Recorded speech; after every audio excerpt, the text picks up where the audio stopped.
to recognize our new members. We have, I apologize, I'm on 2 hours of sleep, so my brain is fuzzy, but we have Jason and Danny. So welcome to the Housing Commission. You both were appointed, I think, in February, right? So excited to have you here. And then Commissioner Norris is rolling on. I think she's on. Okay. And Haley, if you wanted to say anything to the commission.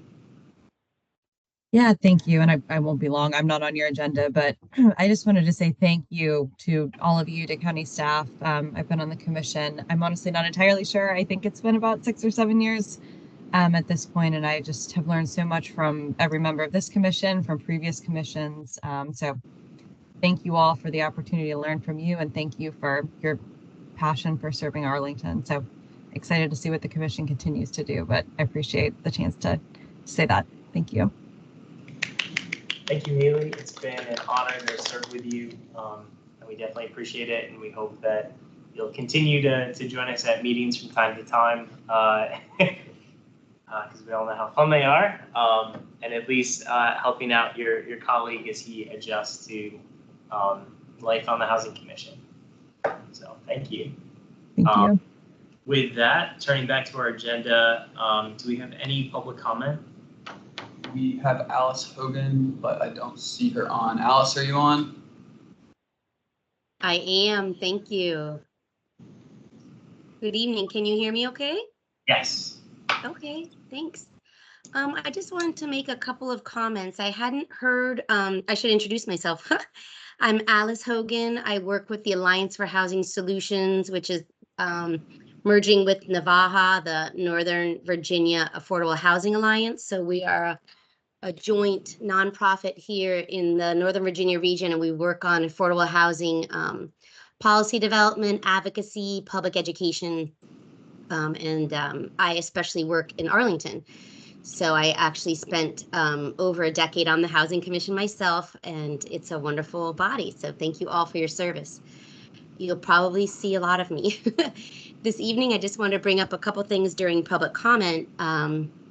And one was the Arlington 2050 visioning exercise. And I wondered if your commission had been briefed on that, and hope that the commissioners will take an opportunity to get on the county's website and or send in a paper postcard that they're providing to give your feedback on what you think housing should look like in Arlington in 2050, what kind of diversity, what kind of, integrated neighborhoods, price points, walkability, all the things that we all seek and hope that in the next generation we'll see here. So just wanted to bring up that opportunity for folks.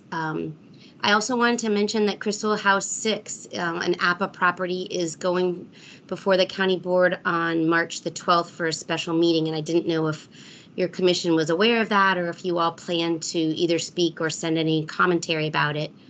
And lastly, I had sent a note, Alex, maybe you know the answer. We were wondering about, and maybe folks, I don't know if you all get this, but the county puts out a monthly list of vacant CAFs in the county where folks can see where there's a vacancy to apply. So this month there was a large number listed from Barcroft, and we were wondering if those were new that came online from a previous vacancy, but 85 was a huge number when we usually see, 1, max 10 at any given property. So I wondered about that as well. So thank you.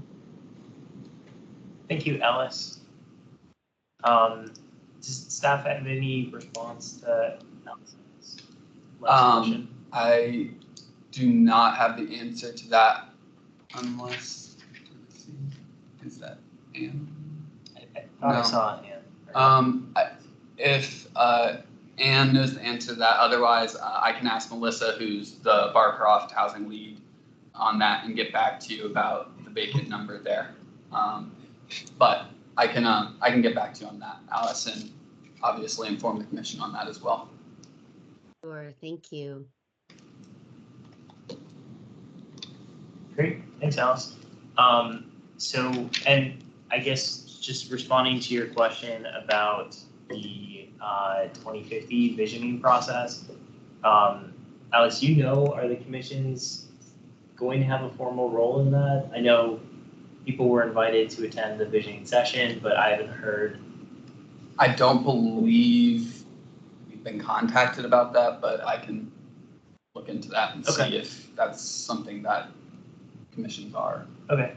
Yeah, my understanding from talking to Libby is the plan is to come up with multiple vision statements by the end of this year.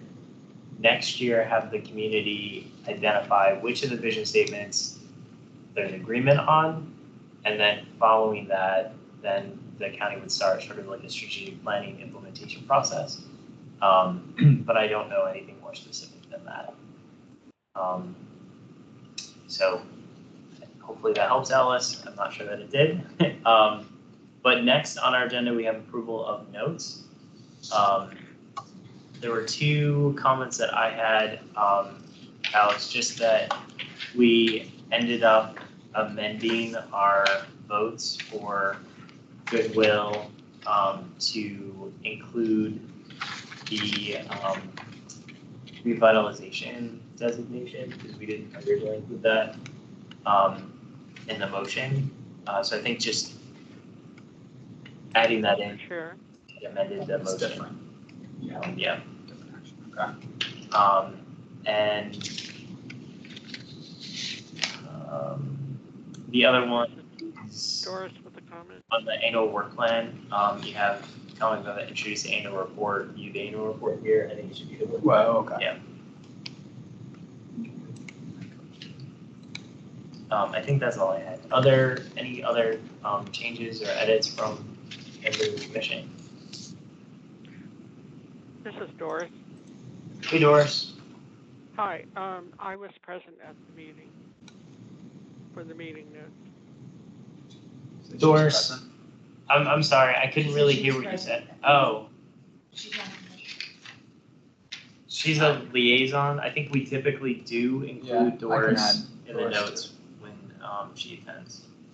And I made remarks during the meeting.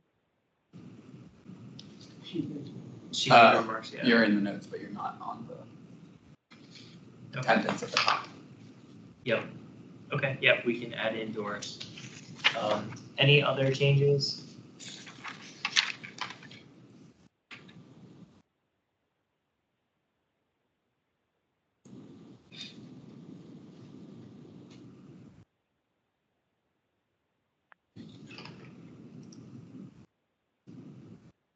Okay, hearing none, do I have a motion to approve the minutes as amended? I'll make a motion. Okay, do I have a second? Thank you. Any opposition to approving the minutes? Okay, then that passes unanimously. Thank you. And who do we have virtually tonight? For the budget item? No, commissioners. I think Michael Heminger is on, Sarah Rubalcava. That's all I see. Are there any other commissioners on that I didn't say? No, just those two. Okay. Thank you. So next we have the fiscal year 2025 budget presentation from, I think, looks like CPHC first and then Department of Human Services. Yes, so for this item, we have a very quick slide or two from Marie Randall and from Nicole Dula from the Department of Human Services. So Marie, would you like to share that slide, or would you like me to share from here? If you could share it, Alex, that would be great. Okay. And Alex, just point of clarification, did you ever hear back from the Office of Human Rights? Not on the email that you Okay. sent, no. And I also did not hear back about the budget questions. Okay. Thank you. Go ahead, Marie. Wait 1 second. Oh, share. Okay. 1 second, Marie. All right. Sorry, got you excited about presenting. And then... All right, there you Great. go. Thanks, Alex. So good evening. My name is Marie Randall. I'm the Finance Supervisor for the Housing Division. And we thought we would give you a summary of information that was provided by the County Manager to the board when he presented the proposed budget for the 2025 fiscal year a few weeks ago. I will just put a plug in that the budget work session is next Thursday, March 14th, and it's combined with the Department of Human Services. So I highly encourage you to watch live or watch the recorded version, since it's very helpful to listen to the commentary as well as the questions asked by the board. So as a summary of the proposed budget, it focuses on affordable housing, the environment, and the county's workforce. Specifically, the investments in housing, as shown on the slide. It is noted that affordable housing remains one of the county's greatest challenges, with many residents facing rising housing costs coupled with housing supply shortfalls. So to address this, the proposed budget includes $110 million, about 8% of the county's budget, for investments in affordable housing. So this is just part of it. Nicole will talk about the other part. This includes $20.5 million in funding, of which $10.5 million is ongoing. So that's the AHIF, the 9.7, plus the $800,000 in federal home funds. There is $10 million in one-time funding. And this is a $5.2 million increase from last year, from FY 2024. This also includes $15 million for Barcroft debt paydown or buy down, as well as $2 million from the Columbia Pike TIF. So that's about it for all I have. The slide shows all of that, plus some other sources, such as developer contributions and loan repayments and payoffs that we've been receiving this year. And then it shows the debt service payments below that we will be making, as well as the line of credit payment, and then what is potentially available additional funding after that. Thank you. You're welcome. Next up, we have Nicole. And Nicole, I'm not sure if you have anything to share out further than Kellen's handout with the DHS budget that was sent prior to the meeting. Yeah, if I could, I'll take control. I'll share. I've got a few slides. Awesome.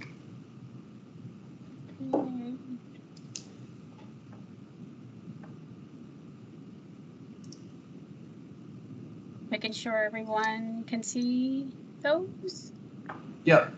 See the screen? Okay, perfect. So similar to Marie, our work session is next week. So this is just a very short teaser of what's to come. Our department director, Anita Friedman, will go into a lot more detail. So one of the FY25 priorities in the county manager's proposed budget is the continued commitment to racial equity. So with a strategic review of services targeted to those most burdened and vulnerable in need of our support.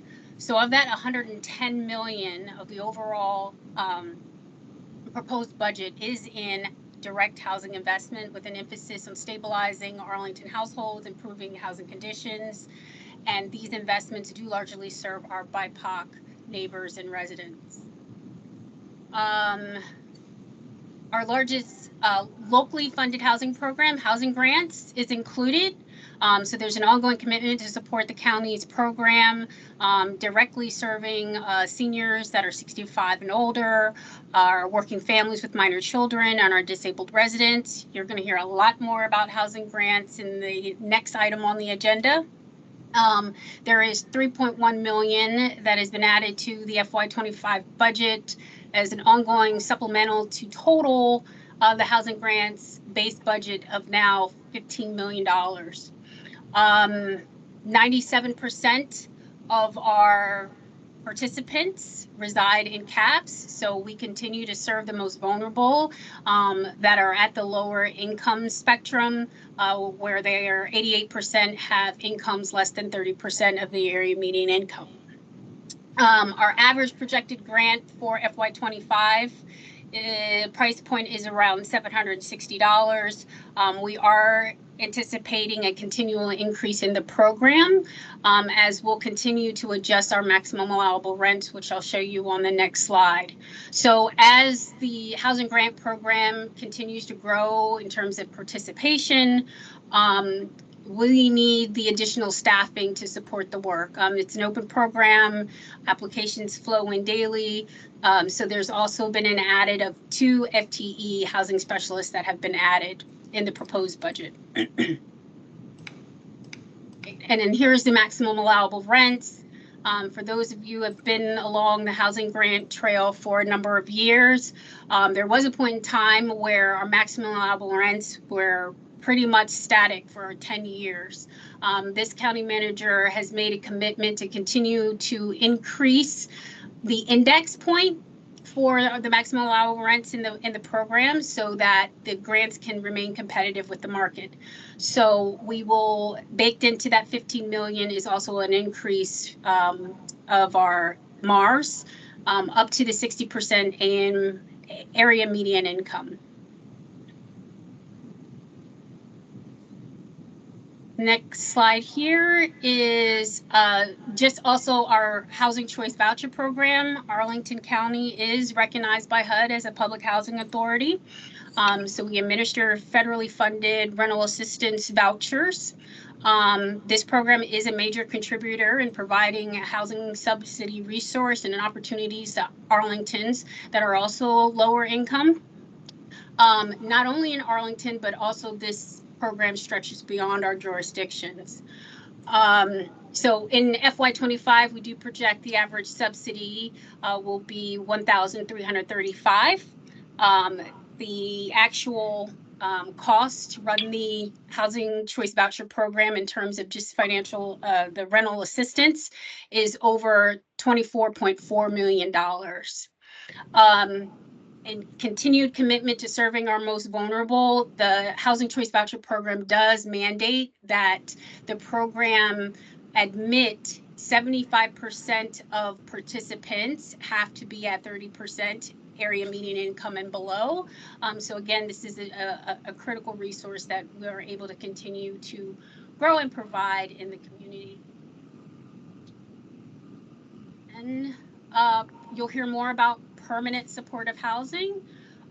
In the budget, the total proposed is over 5.7 million. Permanent supportive housing provides direct subsidy rental assistance as well as supportive housing services for our disabled residents in the community. It is a combination of state, federal, and local funding for this program. It is highly regarded by the state, so we're pleased that we can continue to grow this program through our state-funded resources. Some of the successes here that I just like to highlight in terms of how successful the program is, the average tenure of our participants is about 5.3 years in the program. Overall, we have 38% of our participants have been in a permanent supportive housing placement, scattered site in the community longer than 6 years. Our retention rates continue to remain high at 90%, and there is still a high demand for the program. So in FY25, we do project to serve at least 382 households. And then finally, eviction prevention. So this is a program that's actually operated through DHS's Community Assistance Bureau and the Economic Independence Division. Our eviction prevention resources have been sort of the highlight of need and meeting needs of our residents, particularly through the pandemic crisis. Right now, there's a projected budget for FY25 will be, $2.3 million, and this time in ongoing funding. So you'll note that this is an increase from our baseline budget. With this, because of the demand, particularly since the statewide rent relief portals have closed, there are still households that remain in need. the ongoing casework and the service to the community requires additional intake staff. So also within the county manager's proposed budget, there's 2.0 FTE positions that have been added. And just a teaser, once again, our budget work session is next week at 3 to 6 p.m. Thanks, Nicole. And now public comment on the topic.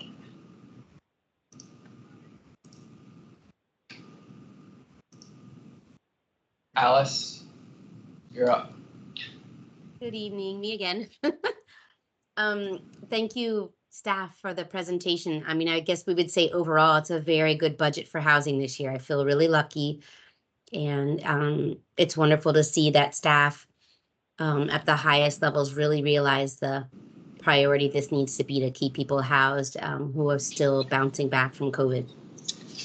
A few comments I wanted to make. I know you'll go over Kellen's review of the budget. Kellen, that was excellent. Thank you for making that available. The only things I would add for you all to consider is the tax rate. So the tax rate right now in the proposed budget is 1.5 cents on every $100. And then the county board just advertised it to be up to 2.5 cents. So a whole penny more. And this is really unusual. It's been flat for a few years.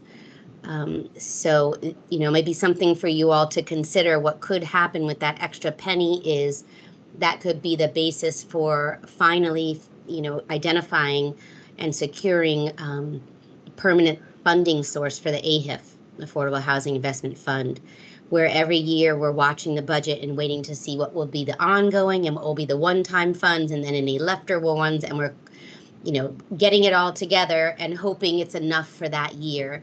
It never is enough. And as we saw, in the past, there's no guarantee that we continue to fund in an upward manner. We actually lost ground last year. So where we need, around $50 million a year to truly achieve all of the CAFs that are part of our goals with the Affordable Housing Master Plan, we're usually getting 15, and now this year for the first time 20 million. So it's far short of what we need, and every year we're scrambling for it. So the idea of having some sort of baseline, which might provide $8 or $12 million as a flat amount to then work from within the annual budgets, would be really wonderful for the program, and it would also stabilize some of our affordable housing providers who are looking to see what is the budget a few years out and not knowing whether or not there'll be money there for them to apply for is a lot of why they're looking in other jurisdictions to build. So that might be something to consider. I also just wanted to mention, as Nicole did, that next week anyone can testify. Oh, no, next week is the hearing. We listen. But in April, on April 2nd is the budget hearing, and April 4th, the tax hearing. Any Arlingtonian can speak there, so you don't have to just allow housing commissioners, one voice. Anyone can do that or email them at any point. And the last thing I wanted to just mention was planning staff is down too. And that's East Falls Church and other important planning efforts that we need to move forward to have places to put our CAFs. So that might be another area where you might consider mentioning to the board. So thank you. Thanks, Alice. That's it for public comment on the budget, correct? Nicole, I did have a question for you on the eviction prevention. I think your slide had said that it was 2.3 million in ongoing funds. What I had was 2.3 million overall funding with only 1.6 million in ongoing funds. Can you confirm that your slide was more accurate than what I had in my analysis? You're on mute, sorry. And I'm dealing with a dying mouse over here, so I'm so sorry. It's taking me a little long. It's 2.3 million ongoing. I'll have to look at your document again. Okay. I think I might have caught that and adjusted it at the 11th hour. Okay. Thanks for that clarification. And when you said dealing with a dying mouse, I was thinking animal, not computer mouse. And I was like, yeah. Strange thing to be doing. Yep. It's like, well, have fun It's with throwing a temper tantrum on me tonight, guys. I'm sorry. So just for the commission, I think this is the second year in a row that I put together sort of this analysis. So combing through the budget, looking at all the housing related funding items, and then working with staff to get clarification on things that were unclear or I had questions about, or in some cases where I got it wrong.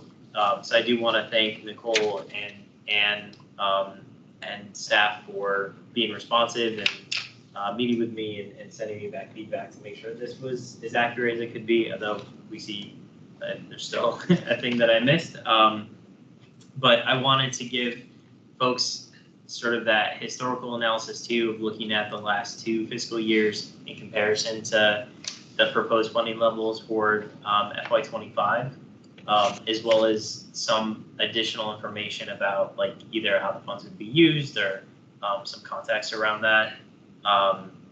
And then some draft recommendations. So a lot of these were carried over from last year. And some of them are new. But before we go into the draft recommendations, do folks have, comments or things they want to talk about regarding the budget, either my analysis or what we heard, or I know Jason, you wanted to talk about the planning positions. Can I ask a question first? Oh, sure, yeah. Can you go back to the slide on the MARS market maximum allowable rent and explain, is that calculated based on the AMI level and then 40% of that household size or income? Maybe I didn't get that in the Isn't it like 85% of 40%? I thought. So the maximum allowable rents are indexed to the 60% AMI rent levels. And so how we sort of compare that to housing grant participants is because the program is sort of set by per person, determines which bracket of MAR you fall in. Typically, we subscribe the 1 to 2 person households to the 1 bedroom rent level at 60% AMI, 2 or more or 2 to 4 ends up being the 60% for 2 bedroom AMI, and then 5 or more household members have the price point of a 3 bedroom at 60% AMI.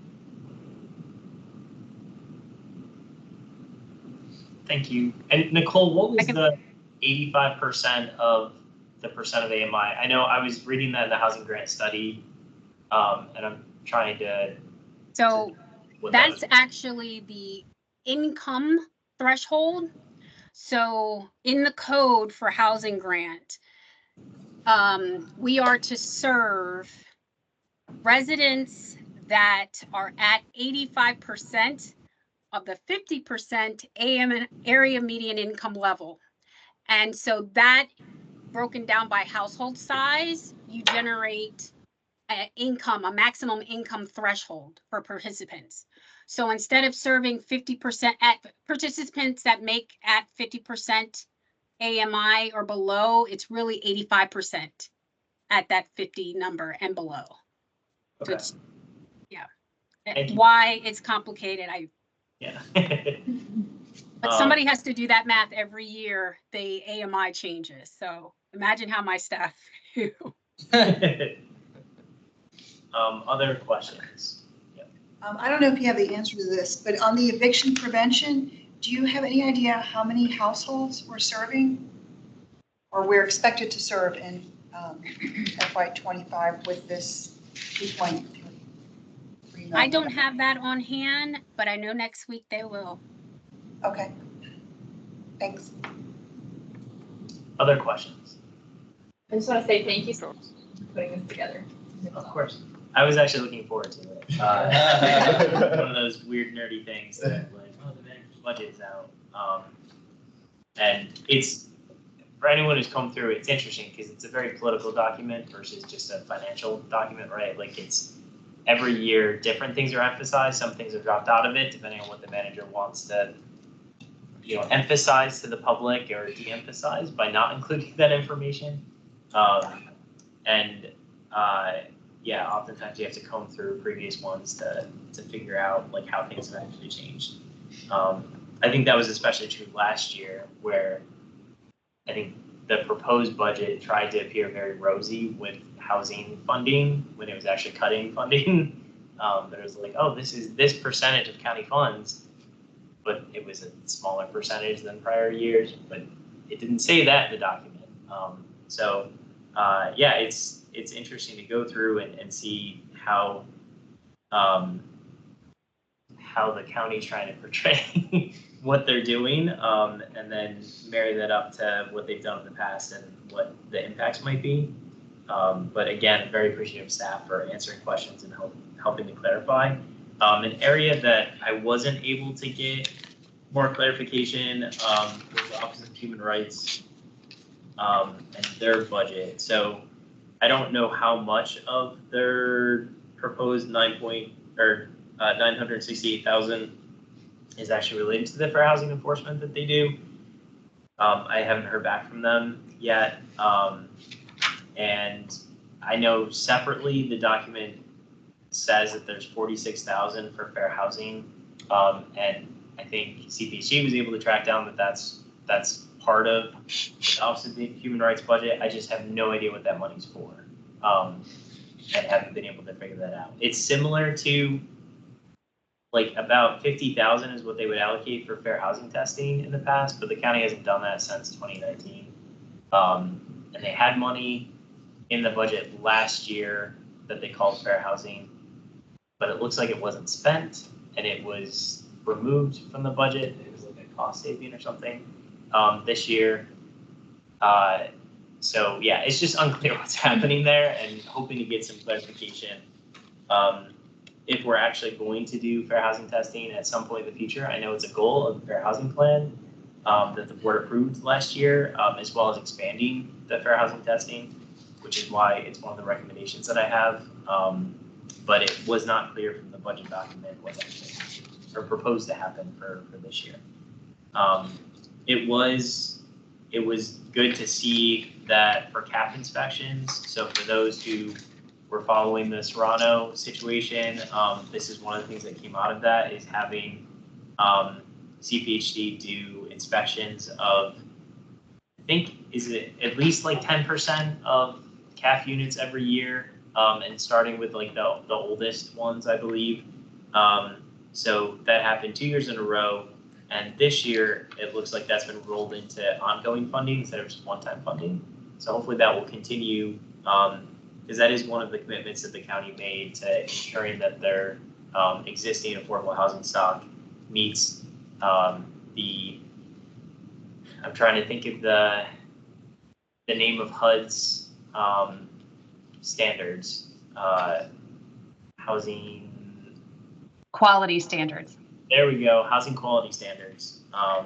So that's great that that's been added as ongoing funding to continue, because that's, I think, super important to ensuring that our residents in subsidized units have quality housing.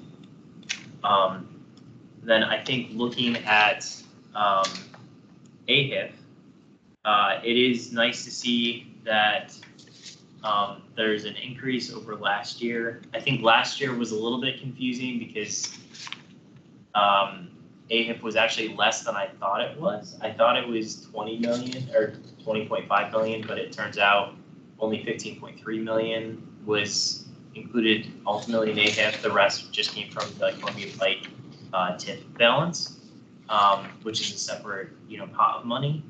So this year, the fact that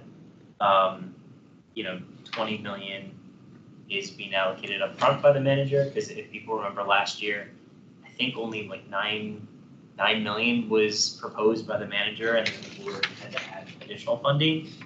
So it's great to see that HIT proposal is starting off at 20 million. As Alice said, I think it's still not nearly enough.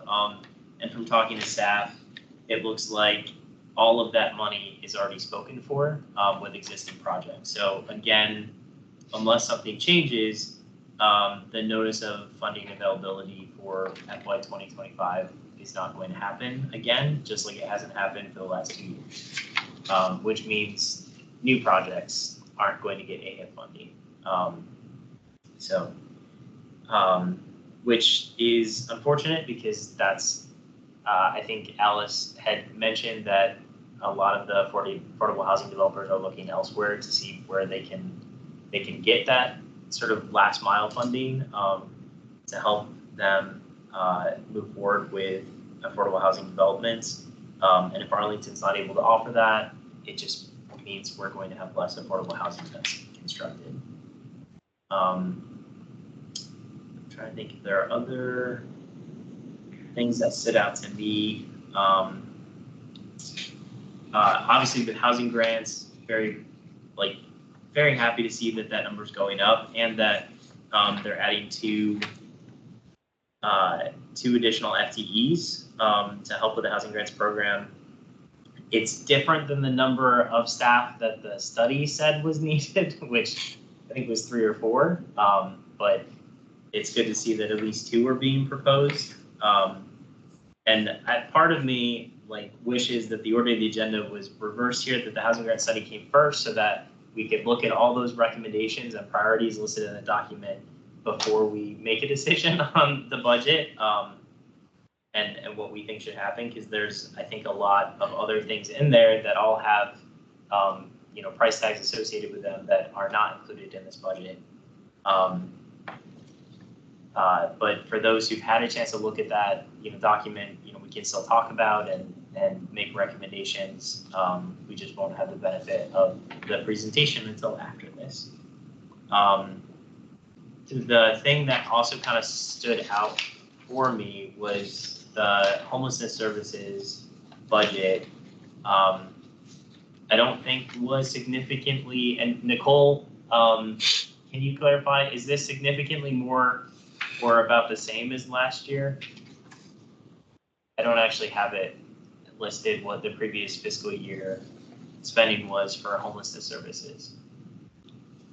I can just say, without getting in trouble, that it's just a marker of a slight increase. We will be going through a competitive RP process for shelter providers, so that's just a placeholder, but there's a larger number that's possibly will be expected in FY25. Then what is advertised in the budget? Okay. I don't know what to do with that information, but thank you. Wait until next week. Yeah. A lot of my concern around the homelessness services budget is we've adopted a very ambitious plan to functionally end homelessness in 4 years, and I don't see that reflected in the funding amounts. And I think that if we're going to be successful in doing that, it's going to require more money. I doubt it's just that we were bad at it before and now we've decided to be good at it and we don't need more money. But usually it's, you need more money to make things like that happen. And that's where in the 5th recommendation, and these don't have price tags associated with them, but including, additional rental subsidies, bit more behavioral health resources, permanent disorder housing, all those things are things that will likely be needed in order to make that happen.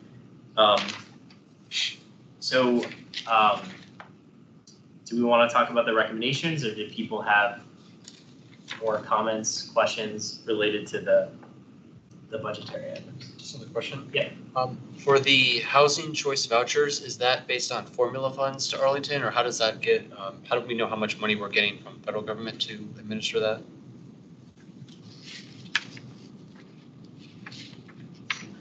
So, housing choice voucher, there's a sort of an algorithm based on initially an allocation that is set per jurisdiction. A budget renewal is looked at depending on the utilization of the allocation that any Public Housing Authority will have. So there's really not a growth outside of ensuring that the vouchers that you currently have leased, based on trends of increased rent, HUD will then give you sort of a budget authority of spending based on your utilization. So if we continue with a high lease up rate, I think we're allocated roughly around 1,800 vouchers. If we continue to lease up those 1,800 vouchers with our budget authority, then we'll continue to see that expense, the budget appropriation will go along each year as at an increase. But public housing authorities do run the risk if they don't keep pace and keep those vouchers utilized, then HUD could come in and take funding from any jurisdiction. And Nicole, can you talk a little bit more about, for housing grants, it's the projected number of households served. It says it will likely increase by 5%. Where does that number come from? It looks at the month over month sort of growth and trends from year to year. Also the application intake. So we have a whole budget team that, you know, looks at all of these indicators every month. The expenses that either increase every month, and we're just projecting based on continual month over month, quarter over quarter growth, an estimate of what the next year would look like. Okay. And do we have a sense of why the demand for housing grants has been increasing? I think a number of things. I think a good call right now is the maximum allowable rents are keeping pace with the market. So we've got supply that, you know, our residents are able to find and secure housing at those rates. I do think there's a bit of more education and outreach about the program. So the more that, you know, we have our residential services groups within the community working with our most vulnerable and, you know, explaining the application process, I think it's become more attractive, and it's definitely been utilized as a tool within our shelter agencies for sure, as sort of the next bridge subsidy into housing that's ongoing and permanent for as long as they stay eligible. Thank you. Anything else before we go into the recommendations? Mr. Chair. Oh, go ahead, Doris. Thank you. I had a couple of questions about the budget report, which I really appreciated.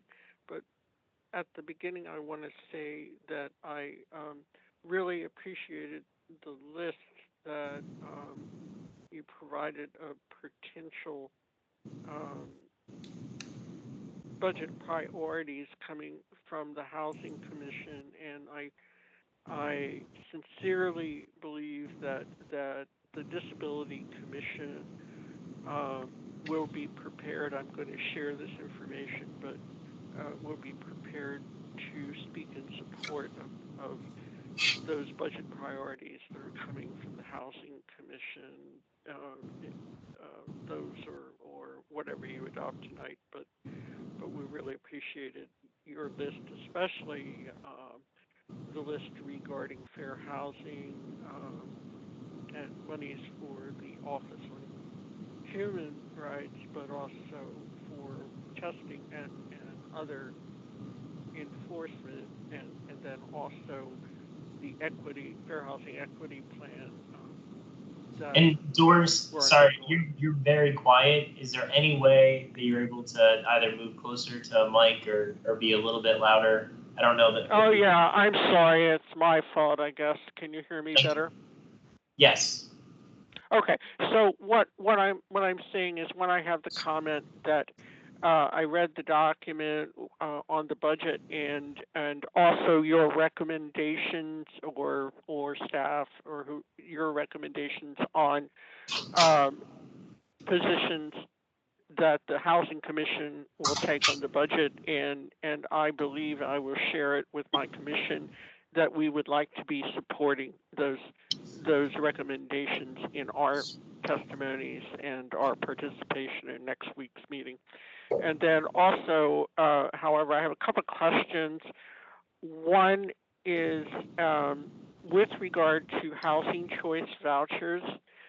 I'm curious whether that budget and that information reflects the amount of money that's necessary for the NED's mainstream vouchers that are now a recurring voucher program that we can go back to HUD and say we've used these vouchers for nursing home transition and or for people at risk of homelessness, and I'm wondering whether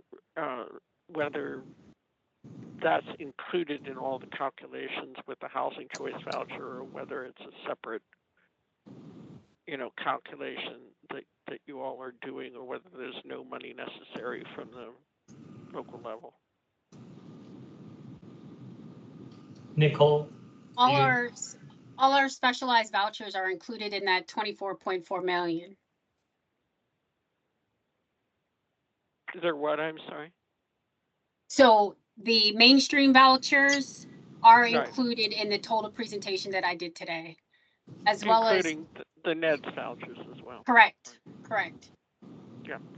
Okay, and then so then the other thing that I didn't see, and it may be embedded, is with our advocacy, the Housing Commission, Disability Commission, and others, we were able to get, as I understand it, we'll be starting the statewide rental assistance program, the SHRAP, for people who have developmental and intellectual disabilities and are part of the Olmstead settlement agreement. And so I'm wondering if that is contained in supportive housing, or whether it should be appearing as a separate, or whether there's no local funding involved or whatever. So the SRAP is a state funded voucher program, which is operated through the Housing Choice Voucher Program as well. Those vouchers and that allocation is also included. No, they aren't. They're coming from the state. It's the state. The state budget allocation for SRAP is being administered through our Housing Choice Voucher Program. So what I'm saying is those vouchers are included in the presentation that I did. So that budget is also reflected in the 24.4 million that we're anticipating to spend in FY25. Okay. I appreciate that. Thanks. No problem. Okay. Well, thank you, Doris. Jason, did you want to talk about the planning positions? Sure. So just talking about recommendations. Yeah. Okay. A little context of like what's being proposed to be cut. Yeah. So there is a proposal to cut 2 planning positions that have not yet been filled. One comprehensive planner and one current planner. So the total fiscal impact would be just a little over $267,000 per year to remove these positions.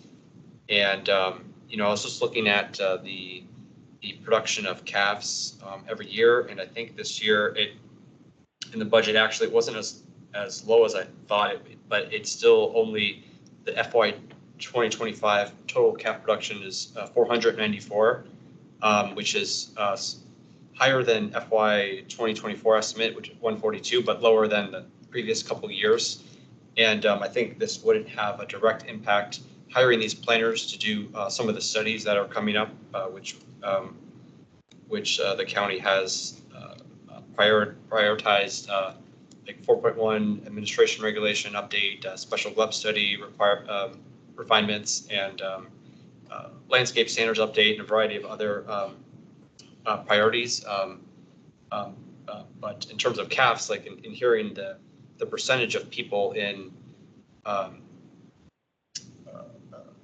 with housing grants and housing choice vouchers, it's in that almost 100%, like 97% of people with housing grants are in CAFs, and then I think it's like 98, 99 with housing choice vouchers. So it's pretty much everyone with a grant or a voucher is in a CAF, and then if CAF production could be perhaps leveling off, then these planners can help do plans, area plans, or other different produce tools that can help get more CAFs, which may not reveal itself in necessarily this year or next year, but in the years down the line. So one of my proposals is adding a line item to suggest retaining these two planners at about $267,000, which those if people are working on those CAFs, they could produce whatever 5-10x of that amount of value in terms of CAF production to either pull in investment from outside sources or other various ways, so that there's the CAF. So that's like kind of roundabout, but that's just kind of some of the numbers. Thanks for that. Yeah, I mean, I do find that concerning too, because I know planning staff at the LRPC meeting last week or earlier this week, they talked about their work plan. It didn't include the East Falls Church, which we had recommended in our Plan Vincent Boulevard feedback and recommendations that they prioritize looking at East Falls Church, because we're never going to get to the affordable housing that we want to see along Langston Boulevard without redoing that plan. And the other piece that we talked about at the last meeting was looking at the affordable housing ordinance and the enabling legislation, and having staff provide some assistance with developing a recommendation for the board to take to the General Assembly. That's something that would likely happen in FY25. And if they're cutting planning staff, and planning staff currently don't have that as part of their work plan, it means it's probably not going to happen. And then we could end up going even more legislative assembly sessions without any proposals to get a better deal for Arlington residents when it comes to on-site caps and more money for AHIP through contributions from developers. So that's definitely a priority for me. And I think looking at them cutting, I think they cut a position last year as well from planning staff. So this would be the third in 2 years. It's just going to decrease their capacity to do the things that we've already recommended that they engage on. So yeah, I definitely find that concerning, and would like to include that as a recommendation, that they have enough planning staff, either not to cut them, or they have enough planning staff to be able to do things like East Falls Church and look at the affordable housing ordinance. Thoughts? Thumbs up. I don't know what the county thinks about it. We understand that there's two positions, but not that it's not needed, but what is the response, I guess? Is it why they're cutting? No, or? Is cutting a good idea? Is it bad? I mean, are we making recommendations that are fruitful, or are we just spinning our wheels? I don't know.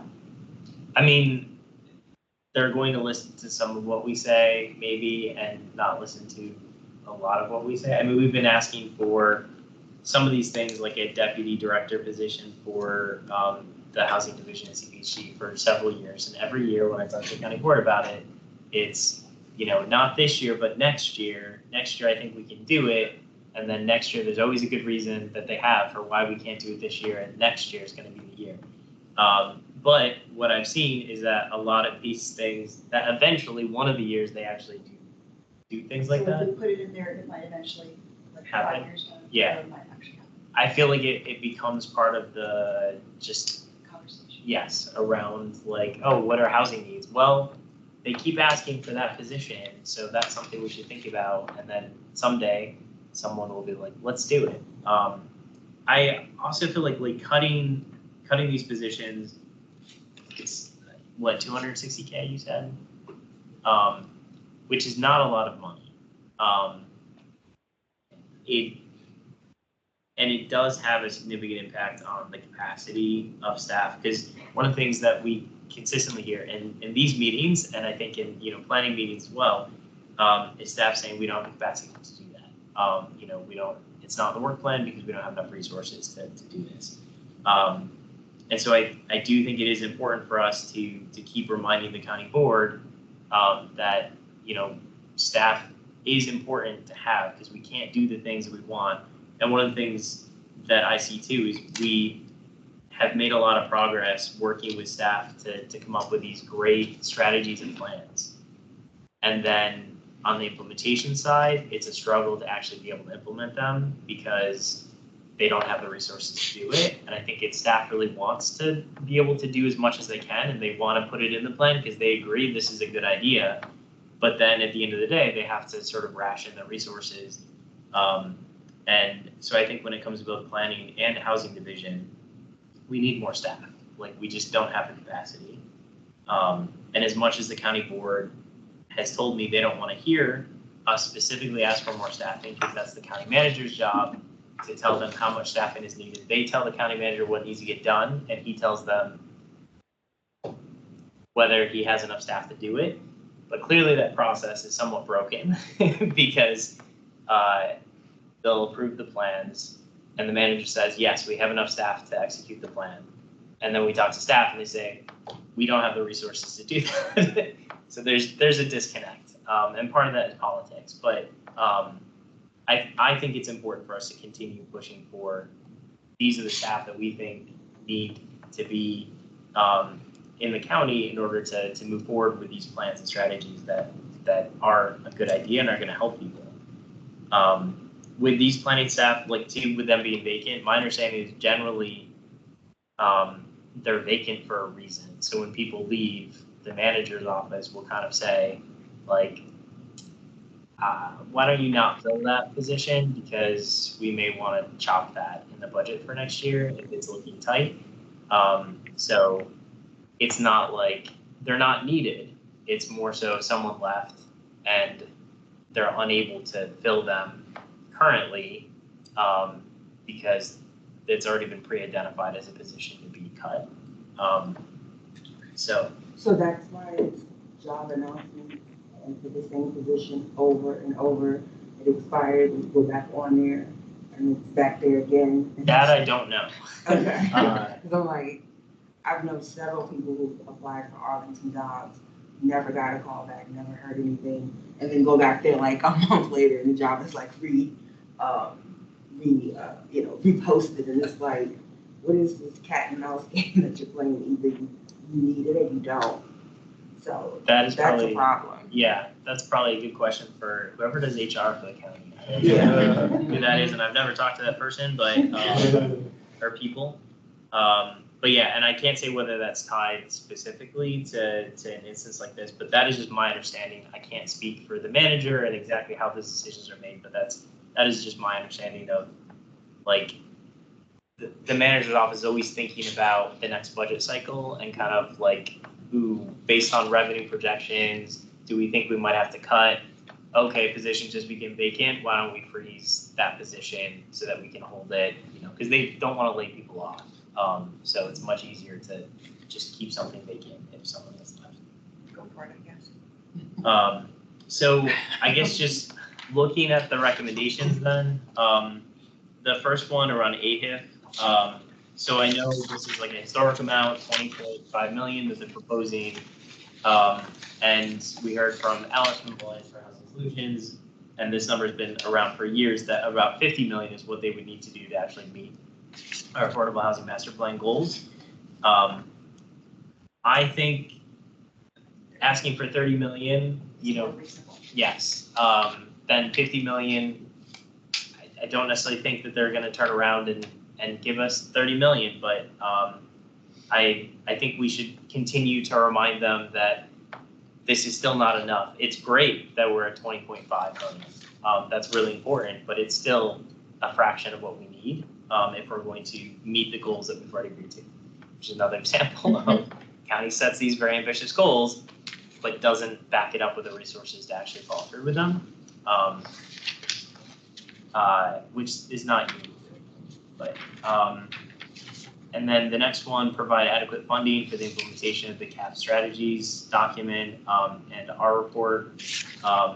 So here again, we've been asking for a deputy director position to support Ann Venetia for several years as someone who can sort of ease the burden on housing division staff, especially when there's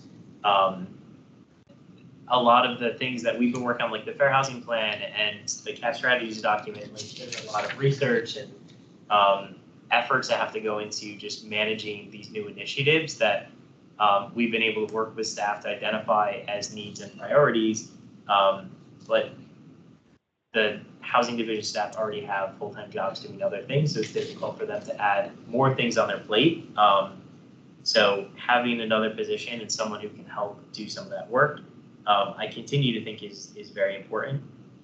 And then, as we heard at the last meeting,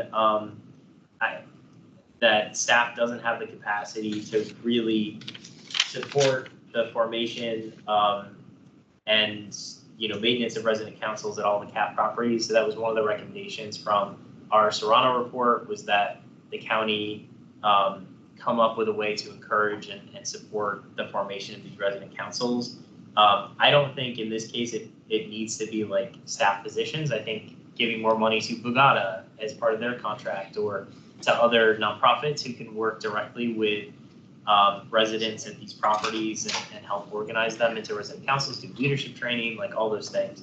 Honestly, I don't think it would be that much money to just, say add 50,000 and now we have 2 resident councils, one at Barcroft and one at another property. But I continue to think that that's something that we should be pushing for because, staff doesn't have the capacity to do that. So I think we need to ask the board to increase the county's capacity. It doesn't necessarily, like I said, have to be staff members, but it could be, contractors or other resources that are brought to bear on that. With the adequate funding for the implementation of the Regional Fair Housing Plan that the board approved last year, I already talked about the testing. We haven't done fair housing testing since 2019. That's bad. We know that there's plenty of housing discrimination. It's all across the country, and we know it's terribly underreported. People don't know their rights, and one of the key ways to address that is through testing. And one of the things that I've recently heard from the continuum of care stakeholder community is that our housing choice voucher recipients are getting rejected at much higher rates than they previously were. And they're losing the vouchers because they can't lease up in time because they have, Nicole, how much time do they have to lease? Is Nicole still on?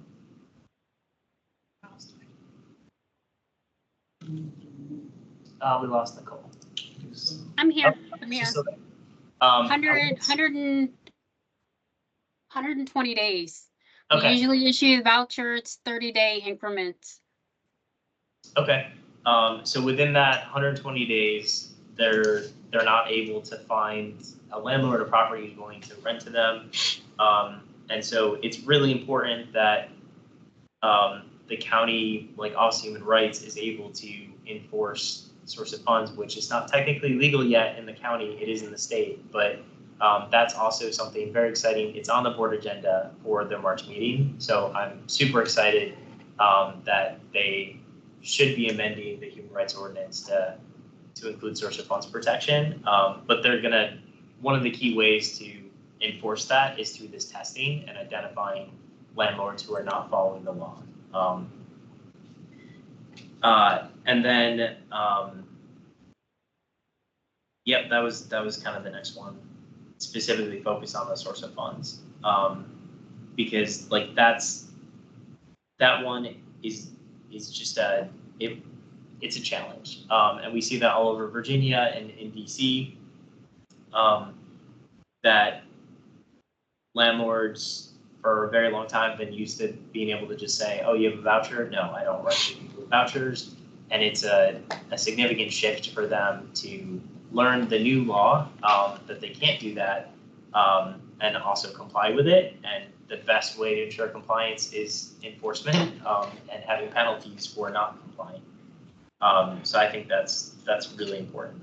Yep. So if they know that we don't have money to test, there's going to be no tests, right? So they You can still file a fair housing complaint from the state and also to the federal government. Well, not for source of funds, but you could through the state, yeah.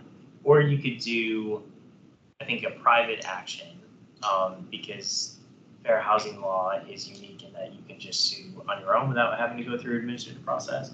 But a lot of people don't know that it's illegal, and a lot of voucher holders they're used to being denied housing, so they're just like, oh, that landlord won't rent to people like me. I'm gonna go someplace else or try to find someone who will.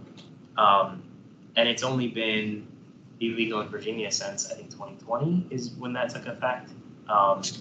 So it's a shift, and it's a shift on education for voucher holders and also housing grant recipients and people who receive veterans like housing benefits.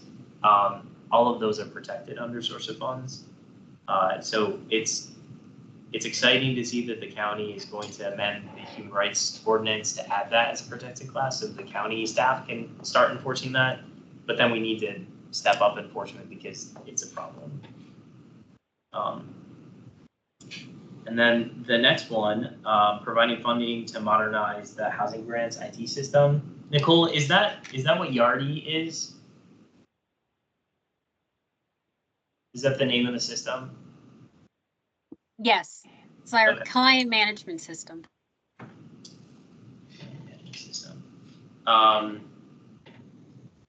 Nicole, how old is that system, would you say?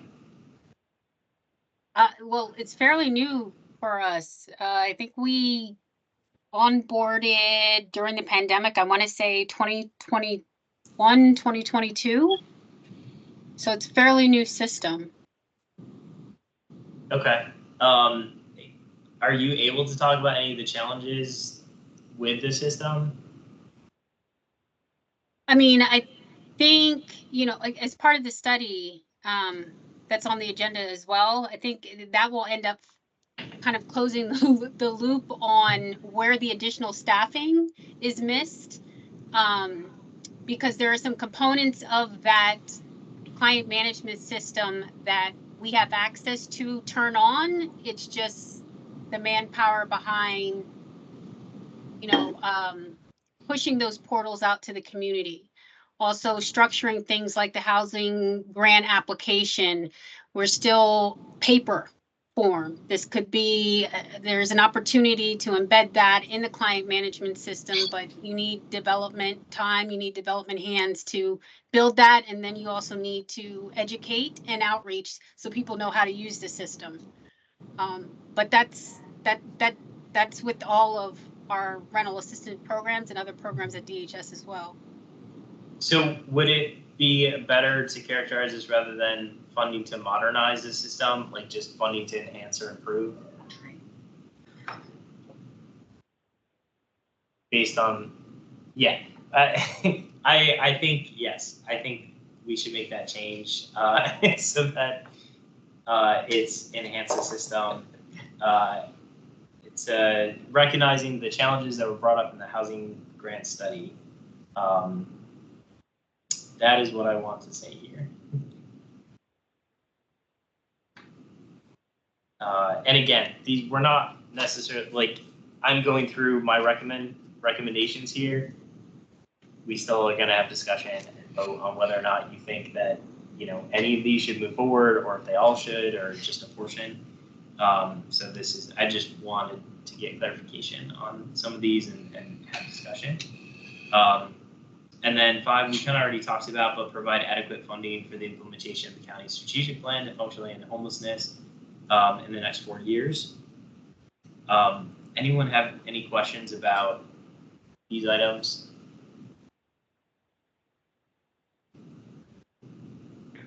I have a question. Go ahead, Doris. Okay. Does Arlington participate in the Can you speak up a little bit, Doris? I'm sorry. Does Arlington participate in the ADU program that's authorized statewide, or which during new construction designates that designates affordable dwelling units that bring down the rent to maybe 40% or 50% of what it would be, and then use rental subsidies, like a housing choice voucher to further buy down the rent, or because we have the AHIF or some other program, are we not doing that? I was just curious.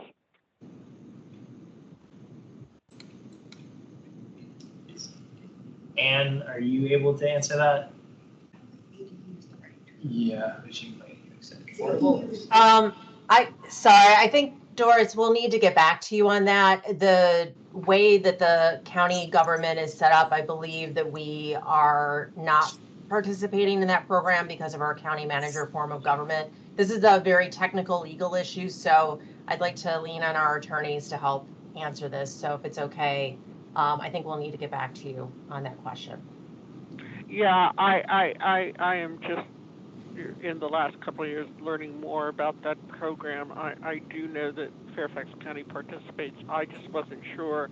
I mean, Arlington is doing a good job. I'm just curious. I thought that Arlington wasn't participating. I just wanted to ask the question. Yeah, it's yes, and so if we could get back to you with the more of the information, the technical reasons of why we're not, and I believe it is because of the form of government that we have in Arlington, but I want to confirm that with our attorneys. I don't want to misspeak and give incorrect information. Sure. I was just thinking budget-wise. Thanks, Doris. Yeah, I do hear other localities refer to, like, they don't use the term cap. Like, I think that's just an Arlington specific term. They use like ADUs and even like market rate affordable. I don't hear outside of Arlington. I hear like naturally occurring or one of the weird things about Virginia is, like, despite being like a very strong Dillon rule state, which in theory is supposed to mean that we have uniformity across the state, everything is different. It's just the state legislature decides what each locality gets to do as opposed to the localities themselves, which I think defeats the purpose of having a system like that, but whatever. That is beyond the scope of this commission. The next item was provide adequate funding for regular equity analysis for all housing and planning projects. So this is an area where I think the county's been making progress in looking at marginalized populations and how that relates to housing programs and policy making decisions, as well as projects that come before like planning staff. But again, there's a resource issue when it comes to, like, you saw, I think, pretty extensive equity analysis when it came to missing middle. But you don't see that level of analysis for most things that come before us because it takes a lot of time and resources to put that together. So I think that should continue to be a priority, is having the county invest in looking at who's benefiting, who's being left out of benefiting from the programs and services. Last presentations we've gotten, they've always addressed They the site plans. They do like demographic information, which is helpful, and I think that's a step in the right direction. It's different than like impact analysis. So there's always more that there's farther that we could go, but I think staff has made a lot of strides to include more equity information and analysis. But sorry, you were gonna say, Alex? Yeah, no, it's just for the site plans, we've been including the racial and ethnicity dashboard information by census tract. So that's the step that we've been adding in, but yeah, obviously there's a lot more information out there. So not sure how much we can collect, but what we can collect, we'll try to get in there. And then the last one that I added was the planner positions, and then specifically calling out the East Falls Church, like revisiting that plan as well as the affordable housing ordinance and recommendations. Thoughts from commissioners on, is anything missing? Do people feel like we shouldn't include some of these? Are we able to make a stance on the tax rate and raising, as Alice mentioned, we're not allowed to? We can. I don't want to. Okay. Generally, because I feel that we tell the county board what we think they should do. Yeah. It's up to them to figure out how to fund it, as opposed to us saying, you know, you should raise taxes by this amount in order to, like, the Fiscal Affairs Advisory Committee, like, I feel like that's more in their lane. I just feel like that's a little bit, it's not out of scope, like, we can do that. I just don't feel comfortable with that. I don't think it's necessary on our part, but if you want to discuss it, you know, and see if other commissioners agree, happy to entertain that. I'm fine with that. Otherwise, I think these are all great recommendations. I have a comment and two quick questions. First comment, I fully endorse, just for the record, the AHIF increase being number one, and that it being $30 million. I'm really supportive of that. And two, first question is, and this is a sincere question, not a rhetorical one, do these adequate funding, the phrase adequate funding, is that a useful thing? I mean, I understand, I guess that expresses a priority, but is that something we want to put a number to, or maybe not? Maybe we want to leave some flexibility or ambiguity. And then my second question, is it useful to have 7 recommendations? Is it better to pare it back to a couple that we really want to focus on? And those are questions for people who have been here longer than I, because I don't know the dynamic between us and the board and how that works. Yeah, I mean, I will say the more recommendations, the harder it is for the board to, like, pay attention to all of them, because, you know, the more things you're asking for, like, if you come and you say, we just want AF to be higher, then like, Housing Commission wants it one thing, like, let's see if we can, you know, try and do that. But if you take things out, you're basically saying this is not a priority for the Housing Commission. It's not something we want you to think about or worry about. So yes, I would say generally, the more things that we add, the less likelihood there is that any one of them will, you know, move forward, because there's more that we're asking for, and they all have a cost associated with them. And if the commission would like to drop some off or pare back, you know, happy to have that discussion. And we did that this year or last year with our legislative priorities, where I think we had a list of 7 probably to start, and I think we narrowed it down to 3 or 4 maybe. Again, for similar reasons, that like the county, there's no way that we're gonna pay attention to 7, you know, legislative priorities from us, but maybe, you know, 3 had a better shot. I think it'd be hard for me to like give up on any, because I feel like a lot of these were sort of like years of conversations of like, hey, this is important and this is important and this is important. But if people feel like some of them are more at the bottom and can come off the list, then we should definitely have that discussion. And certainly this ranking is not necessarily intentional on my part. It tends to just be like, oh, I just thought of that one. Let me put this down as the next item. So if people think that the order of these should change as well. I know you said, you know, AHIP funding should be number 1, and I think I agree with that. But if people want to reorder any of the others, and then maybe entertain the discussion of should the lowest priority ones drop off at that point, we can certainly do that. Do people want to take time to order? And I know your other question about the term adequate funding, we can use a different term. That's one that I've been using in budget letters to county. I don't know if that's the best term. We can just say, rather than specifying a specific amount, not that the term adequate is. Yeah, it's tough because I feel like I don't know the specific amounts, like Okay. to say for the CPHD deputy director for the housing division, Mhm. I don't know how much that costs. I could throw out 300K. I don't know if that's super high, if that's low. I don't know what that pays, what the benefits package is like. So that's, and I feel like being able to go to the board and say, hey, we want this position, and like it's on them to work with the manager to figure out how much that costs and if they can work it into the budget. But if you guys do feel that it's important, like with AHIP, to give a specific amount, we can do that as well.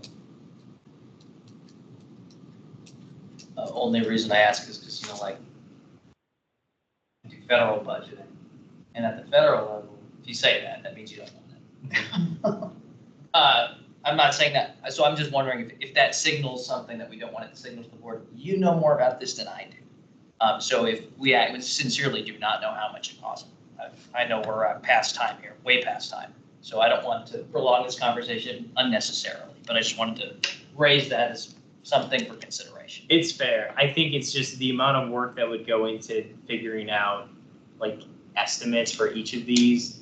I've never felt like was worth that effort. And also it's something like staff can't really tell us that. Like if I go to Anna and I say, Ann, can you tell me how much a deputy director would cost for you? Ann's gonna be like, I can't do that. Okay. Not to speak for you, Ann, but pretty sure that's what the response is gonna be, because in a sense, she's feeding us information to go to the board and make an end run around like her boss, like the manager, right? So like, unless we did our own independent analysis of what we think these should cost, which is going to be very time consuming, we're not going to get that information generally from staff, unless it's the housing grant study, which very helpfully did provide estimates for this is how much it would cost. But like, if you look at like the CAF strategies document, like typically would say this will cost money, but it wouldn't specify how much money certain things would cost. And I think for a lot of plans, like the Fair Housing Plan, there's no dollar figures attached to anything. It was just like, we adopt this goal, but that document does not specify like it'll cost us $5 million over the next 3 years to actually implement this. I make a motion that we approve this plus number 7. Second. Okay, any more discussion? Let's do a roll call vote. Okay, Commissioner Montgomery, Yes. Commissioner Surface, Yes. Commissioner Weiner, Yes. Commissioner Heminger, Yes. and I vote yes. Commissioner Escobar is not present, I think. Commissioner Rubalcaba, Yes. Commissioner Linick, Yes. and Commissioner, I'm forgetting, Jason, your last name? Schwartz? Oh, sorry, it's only on one side. Yeah, Schwartz. Oh, yes. Commissioner Ross? Yes. Okay, I don't think I left anyone out, right? Okay. No. And that passes unanimously. Great, thank you all for that. I will prepare the letter and send it out to you all for edits. And just a reminder, so I will be representing the commission on next Thursday at the budget hearing. And I'll basically be presenting the letter. Okay, next item, we've already talked a lot about this housing grant study. So with us for the housing grant study, we have from EHS.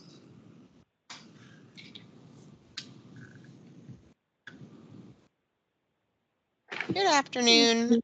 I know you all know Nicole. I just wanted to briefly introduce myself. I'm Caitlin Hutchison.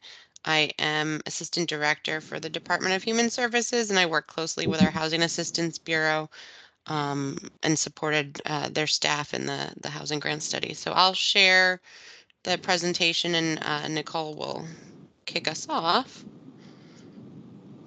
Let me just get that up for you, Nicole. Caitlin? It's me again. Good evening.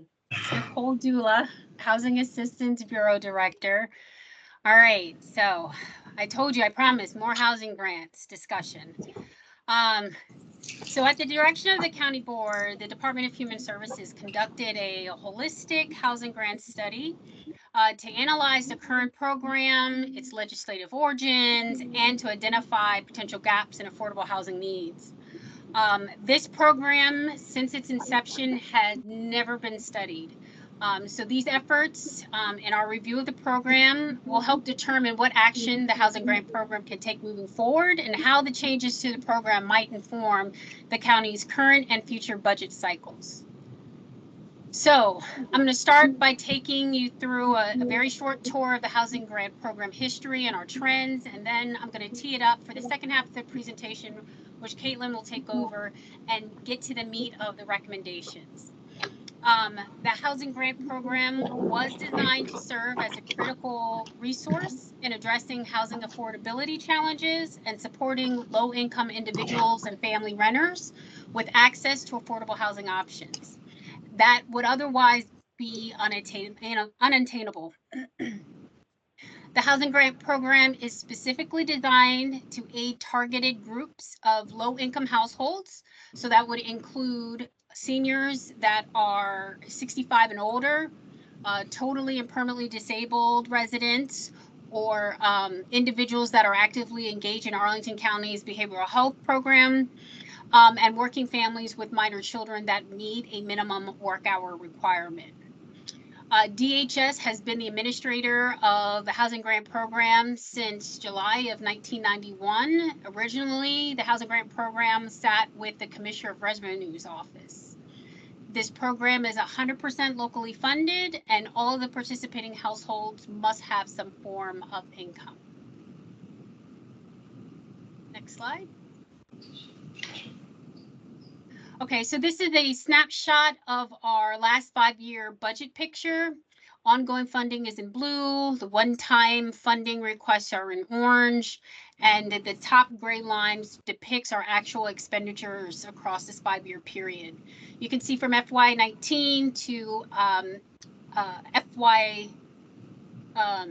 from year end FY19, we began at 8.7 million, and then we ended in FY23 with $12.6 million expenditure.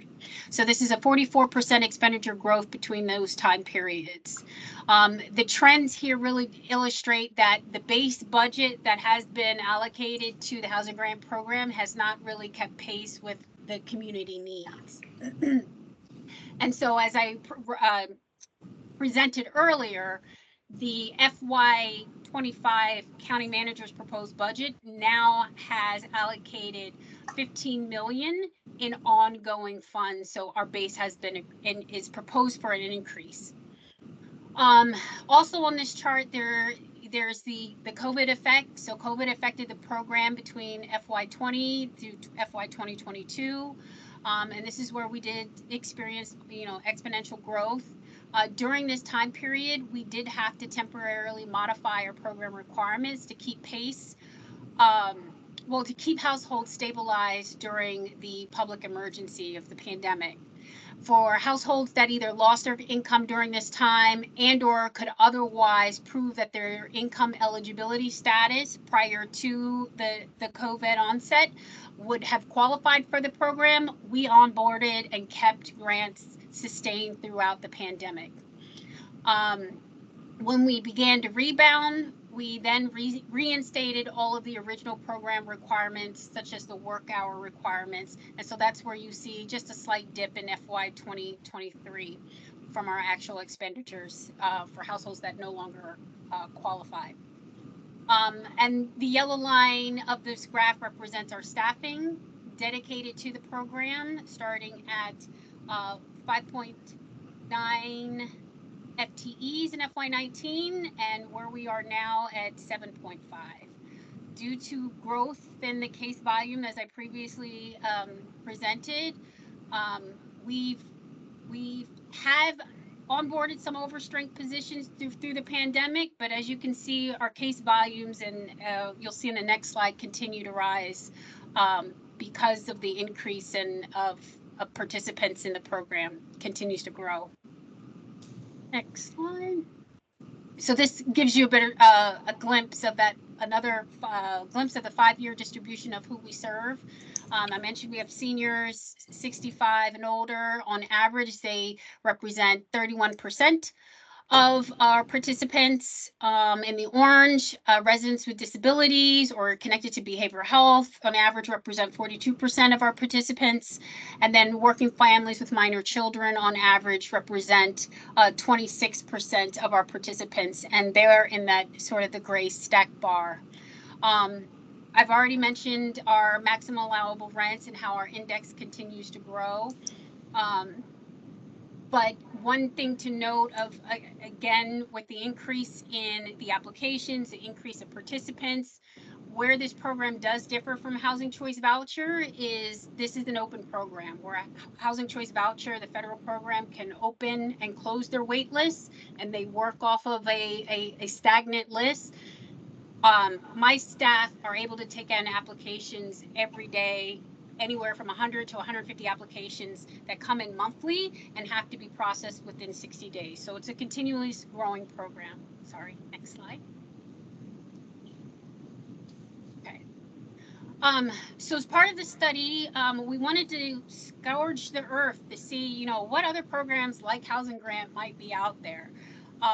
And we found out we are indeed pretty unique and one of a kind. Most comparable program we found, it was in Portland, Oregon. I would say anything, if you want to read up more on these other programs that, you know, were discovered nationally, those are also contained in this study. For the most part, many are short-term subsidy programs, and Arlington's locally funded housing grant program is fairly unique. Okay, next slide. Here, this slide just highlights other rental assistance programs that are managed and also available in the county, as well as the total funding by source. So I just take you through the highlights of, you know, in addition to housing grants, in addition to permanent supportive housing, and the HCV program, we have our continuum of care providers, and DHS serves as sort of the lead agency that applies for a variety of grants on our continuum of care partners' behalf. So who makes up our continuum of care? Our nonprofit providers such as Path Forward, Doorways, Bridges to Independence, and New Hope Housing, as well as other community stakeholders and safety net providers that sit around the table of our executive committee for the continuum of care.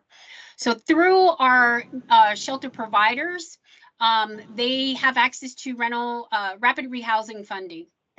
And so across local, state, federal, essentially rapid rehousing is temporary assistance that will help bridge to permanent housing.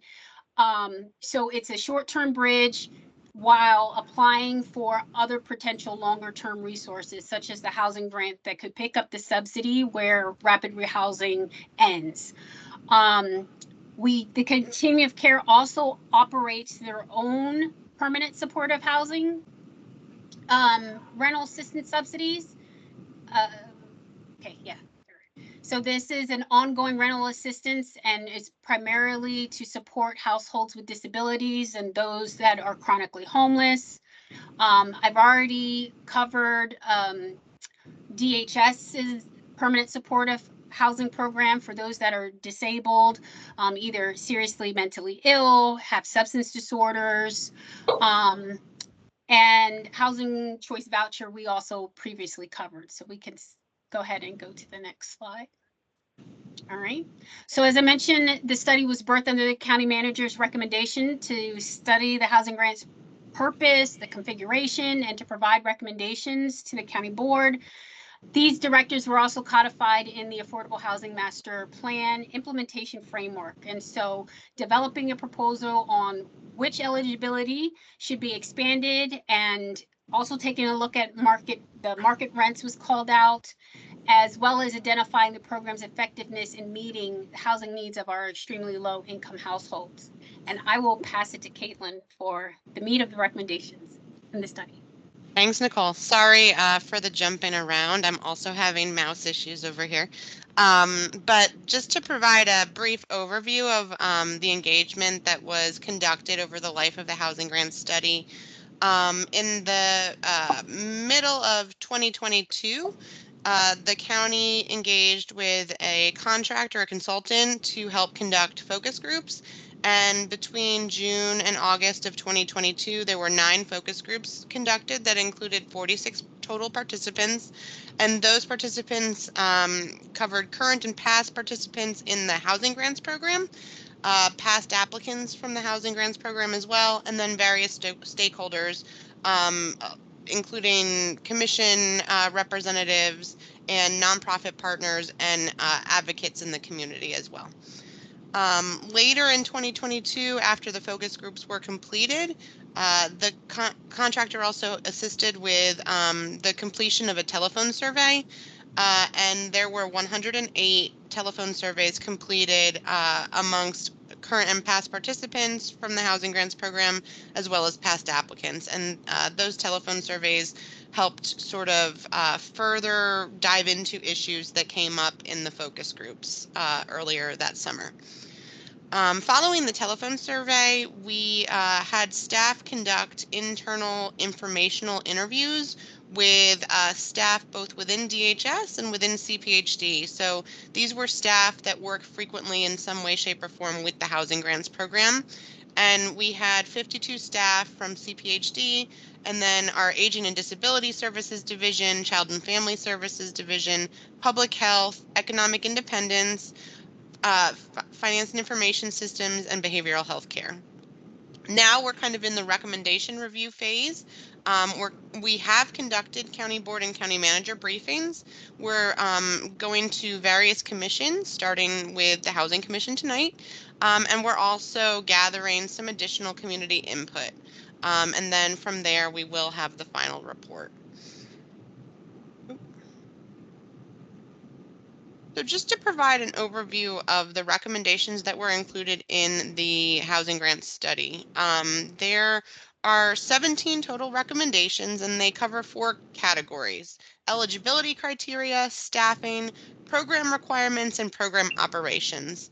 And as I think was mentioned earlier, the FY 2025 proposed budget does include funding for a couple of these recommendations, including funding 12 transition-aged youth and youth aging out of foster care for up to 36 months in a special pilot category, and then 2 additional housing specialist FTEs. So an overview of the 17 recommendations, I'll provide that quickly. In the eligibility criteria category, as I mentioned, there's the transition-aged youth and youth aging out of foster care category, and that would allow for youth who are 21 to 24 to receive up to 36 months of a housing grant as they sort of transition out of that 21 to 24 age. And then there are 2 recommendations related to households with undocumented individuals.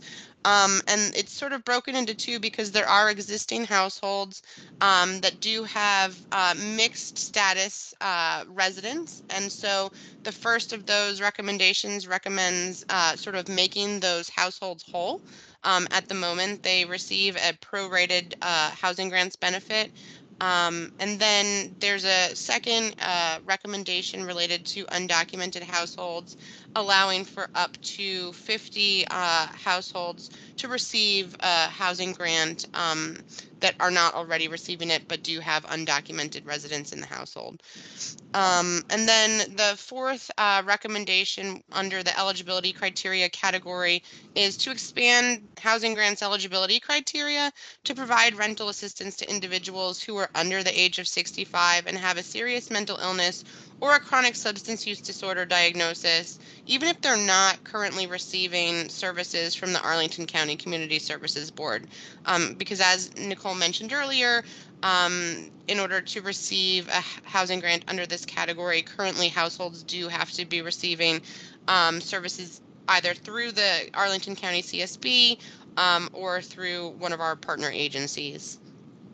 In terms of staffing recommendations, there were several, the first being to reclassify existing positions to better align the classification of the position with the job duties.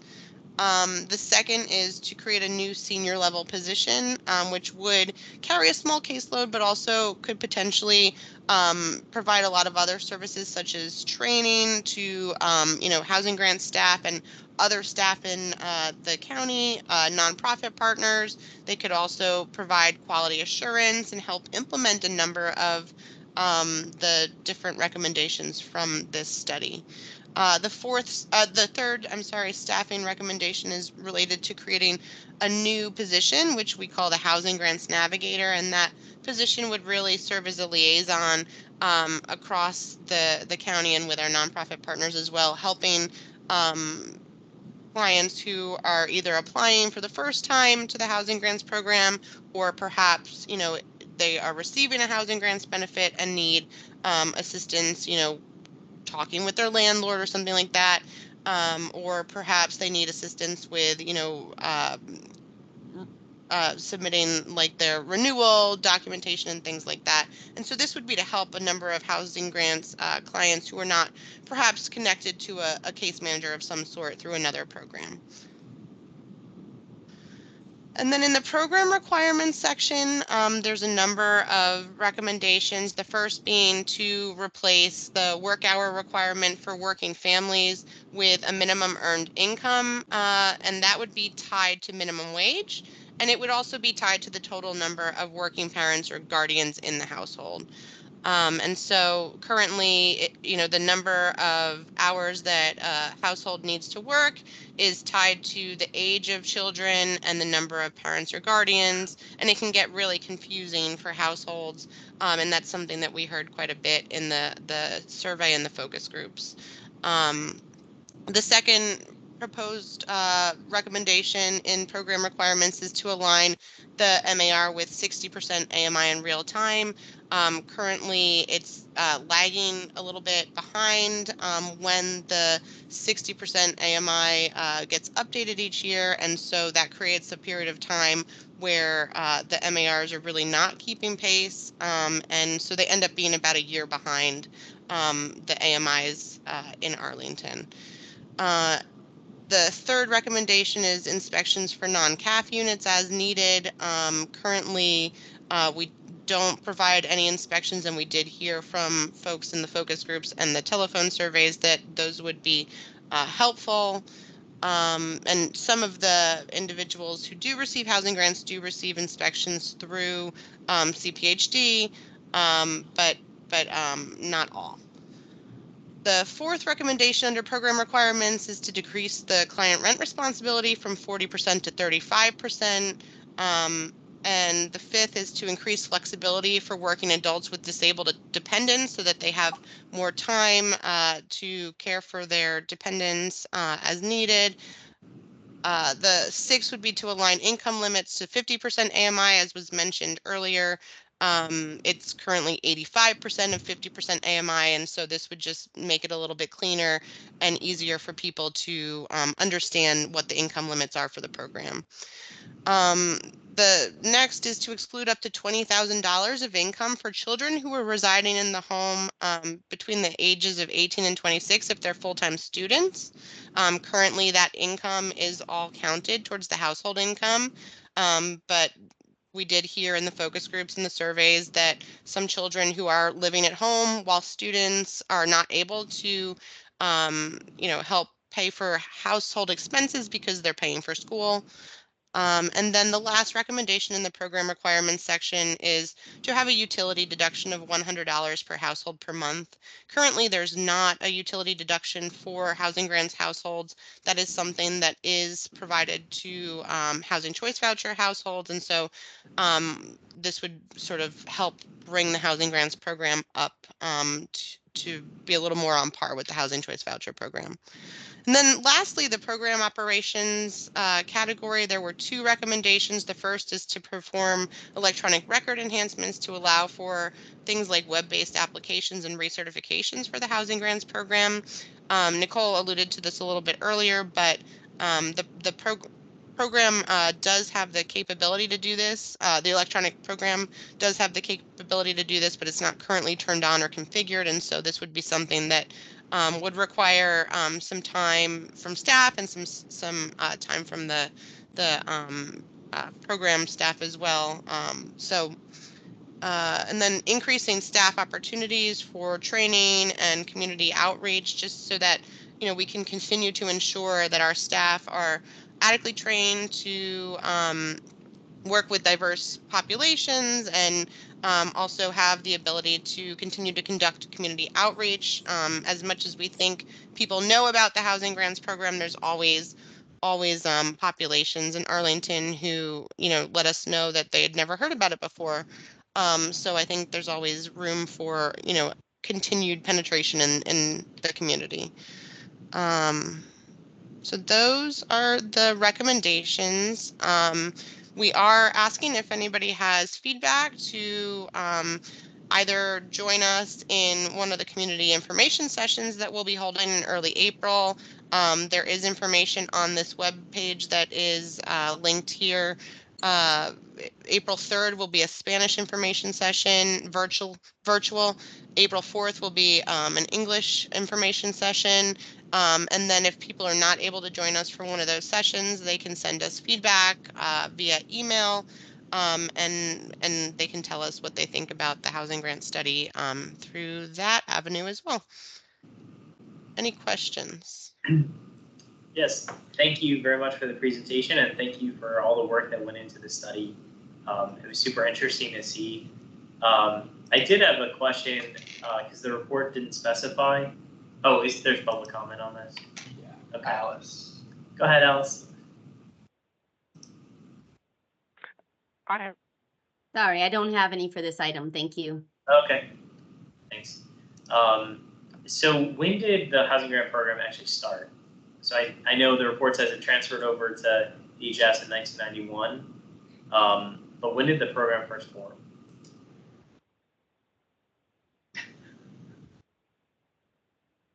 I'm not sure of the answer. I don't know if Nicole is either. Is that would be, considering how unique the program is, I get questions actually quite often from other jurisdictions asking about Arlington's housing grant program and how it works and the authority and how long it's been operating. And this report, like the week or so I've had it, I've been able to forward and say, here's a lot of answers to the questions that you have. But if you guys are able to include a little bit more about that initial history, I think that could be also helpful for people who are interested in kind of how such a unique program first came about and when that happened, and how it ended up under the Commissioner of Revenue, which also seems like that it's a super interesting discussion.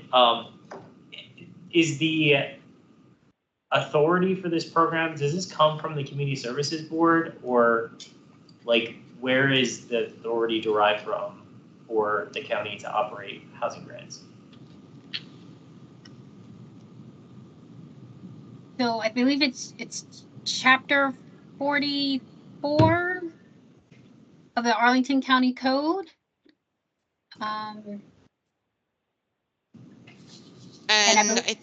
Oh, sorry. Go ahead. No, I was going to say, it looks like it's 63.2-314 of the Code of Virginia is where the local code refers. That was 62 what? 63.2-314. And it looks like the earliest date mentioned in the local code is in 1974. Wow. Which was well before it resided in DHS. Interesting. That's not to say that that's when it started. I'm just looking to see like when there were revisions made to the local code. Because part of that for me goes into the question around the undocumented folks. And that, because that has been something I think the Housing Commission has been talking about for many years now of like, why can't we serve undocumented populations more fully with this program if it's all county money and not state money? It was great to see that LAGC had, made their legal brief and that the county attorney agreed with it. That's not something I typically see. So that was exciting. So the decision to potentially include existing families or households that have undocumented members.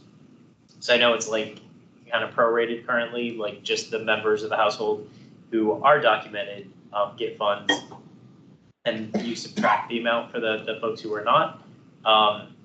Is that pending a board decision then about how to move forward at this point?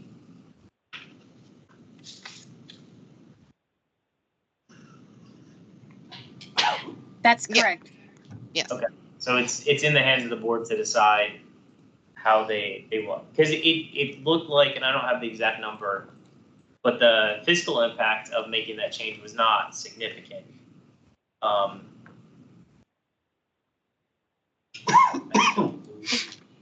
In the report, it highlighted if we were to undo the prorate for existing households, there was, I think it was less than $200,000, right, annually added to the program. But then if you open up that eligibility criteria a little larger, I think we were proposing a recommendation of a pilot of 50 so households that would be undocumented, and that is a little over roughly $500,000.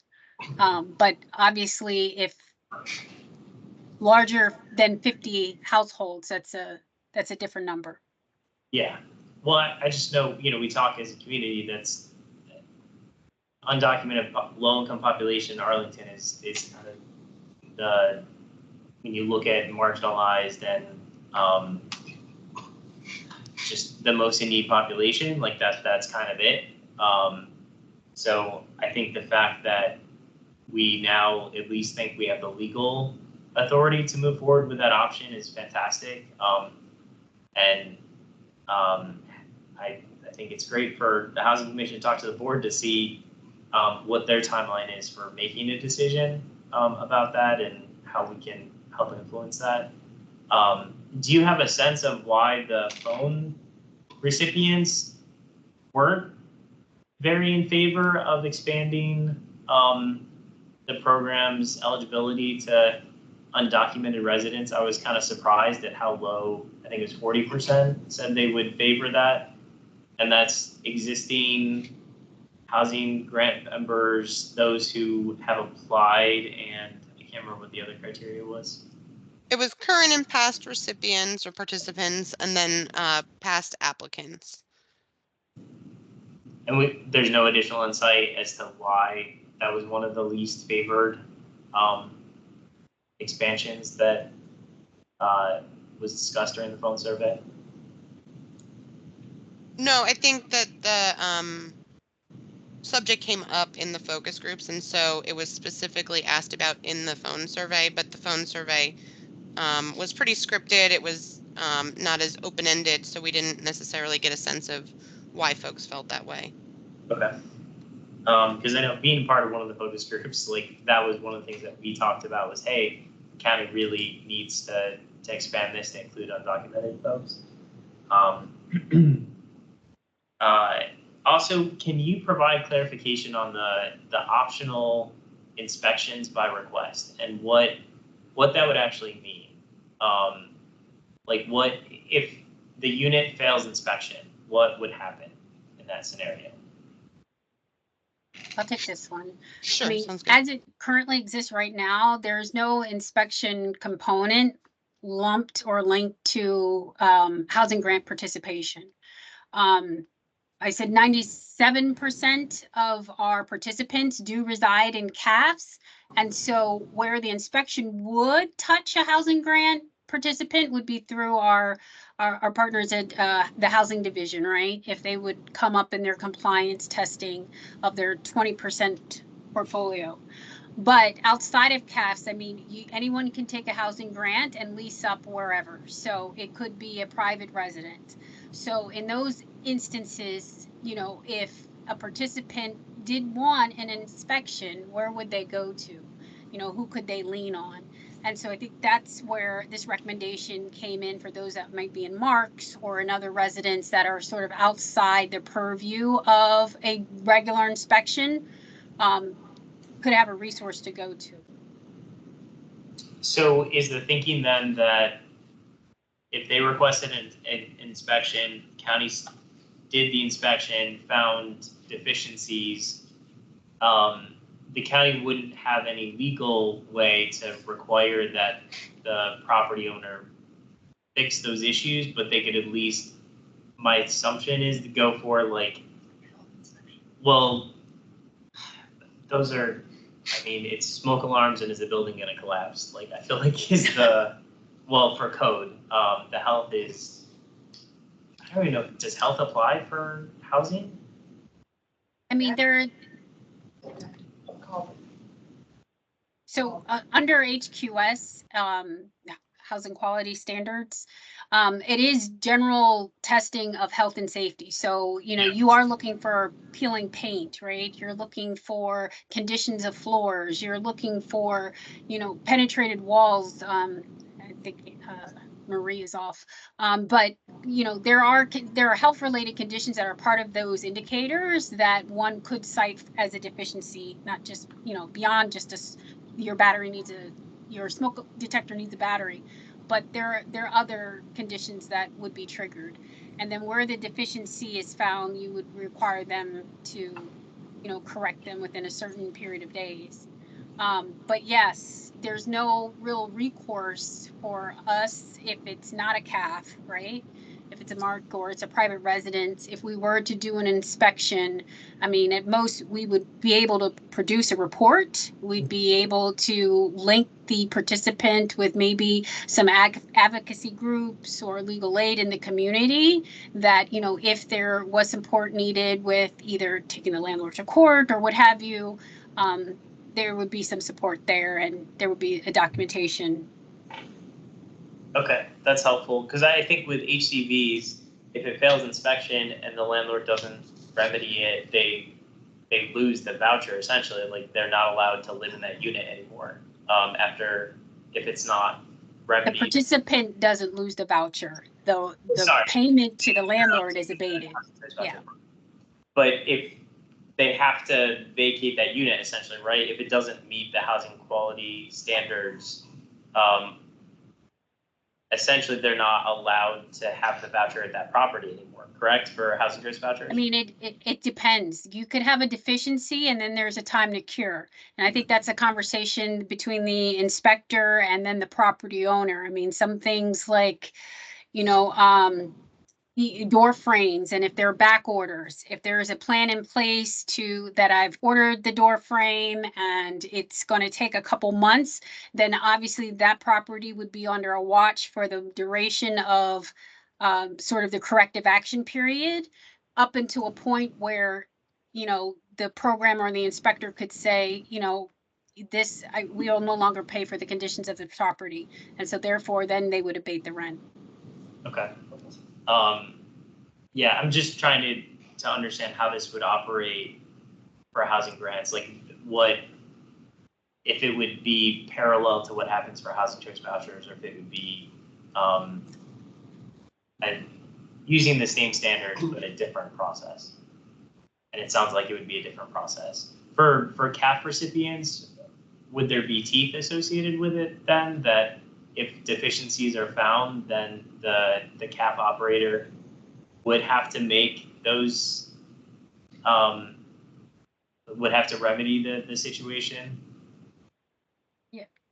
Based on their affordability agreement with the county, depending on the age of when that agreement was executed, because, you know, we've beefed up the language there, I believe. But yeah, if it's a CAF, there's deficiencies, then the housing division can speak to what those compliance deficiencies would look like. Okay, other questions from folks? Got a couple, just a couple of short questions. It was mentioned that there's 100 to 150 up to 100 to 150 applications for housing grants per month. What percentage of those are actually eligible to receive a grant based on the eligibility criteria?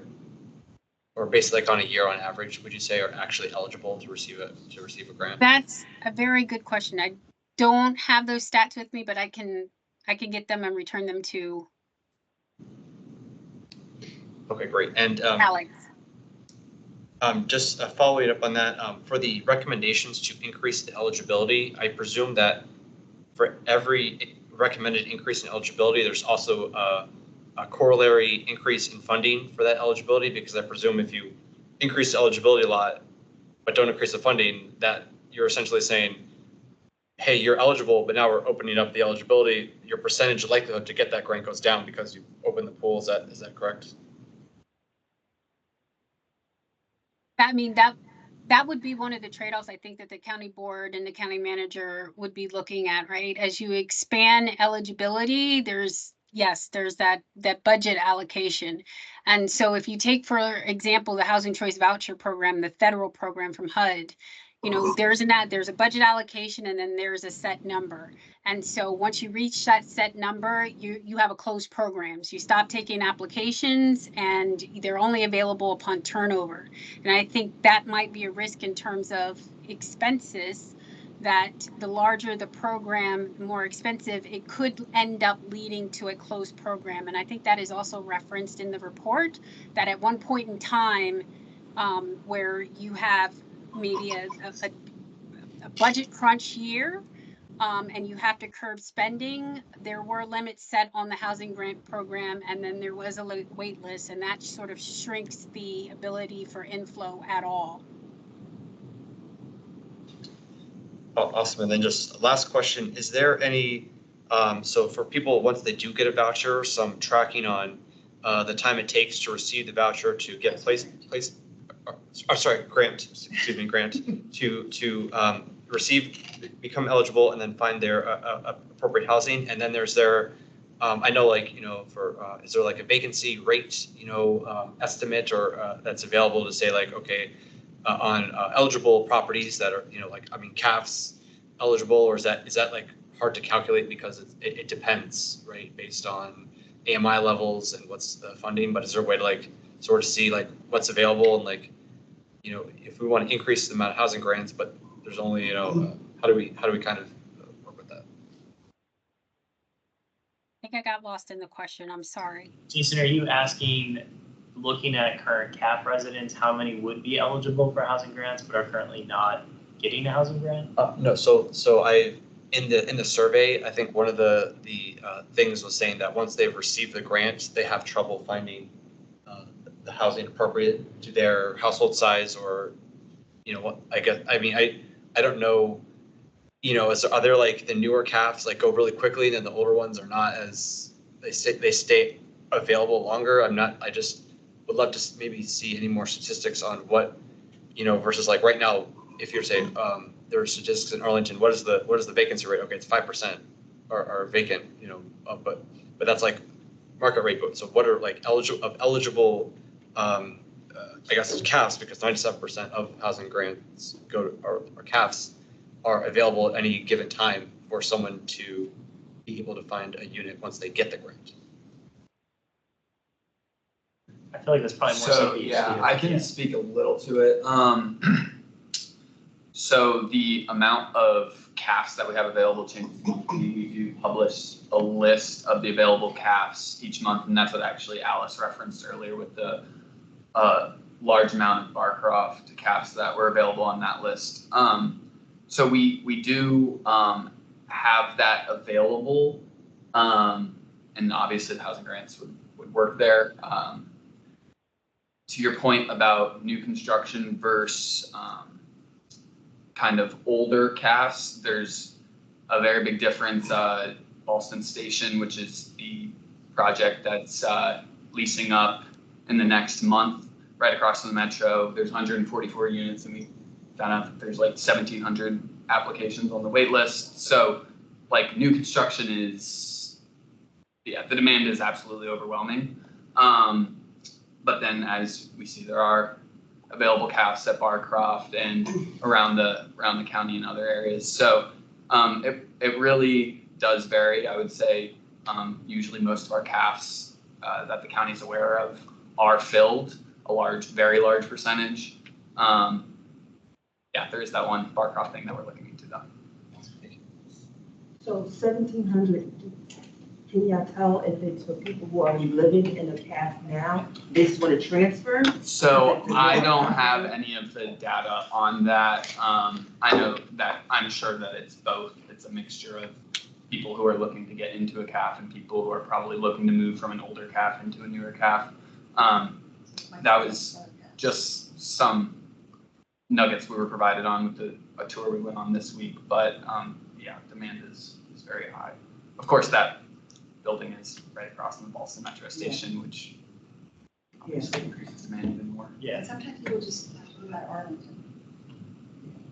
I mean, I've had that with people. I don't do a lot of rental, but every once in a while, some huge family, family aid, and they just cannot find a home big enough with the resources from Arlington County, and they end up having to go elsewhere. I mean, that's not very usual, but they show up on my doorstep, and I'm like, oh, sorry. And I have another question as far as the requirements. There's a growing number, I've seen it on several news stations of individuals who don't quite fit that category. They call, the news people label them as the working homeless, like they work, they make a certain amount of money, but they are homeless. Is there any room to include them in that and the talks of housing, and not exclude them because they make too much? Or is that something that you're looking into, trying to help out that particular middle missing population of individuals who actually do work but can't afford housing, but they make too much for, it's a population that's being missed. So I'm just trying to figure out, what is the county doing for that particular population?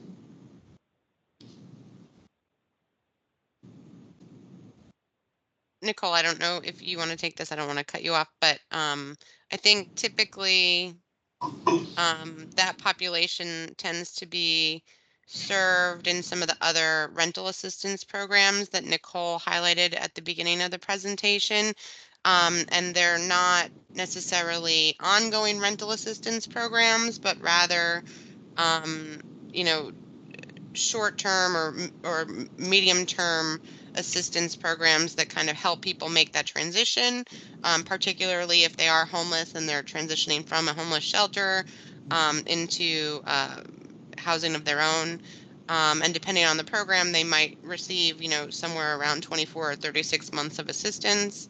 And then hopefully at that point, they'll have gotten, stabilized and able to, pay for their rent on their own, unless, of course, they're meeting one of the either existing categories or perhaps a future category in the housing grants program or the permanent supportive housing program.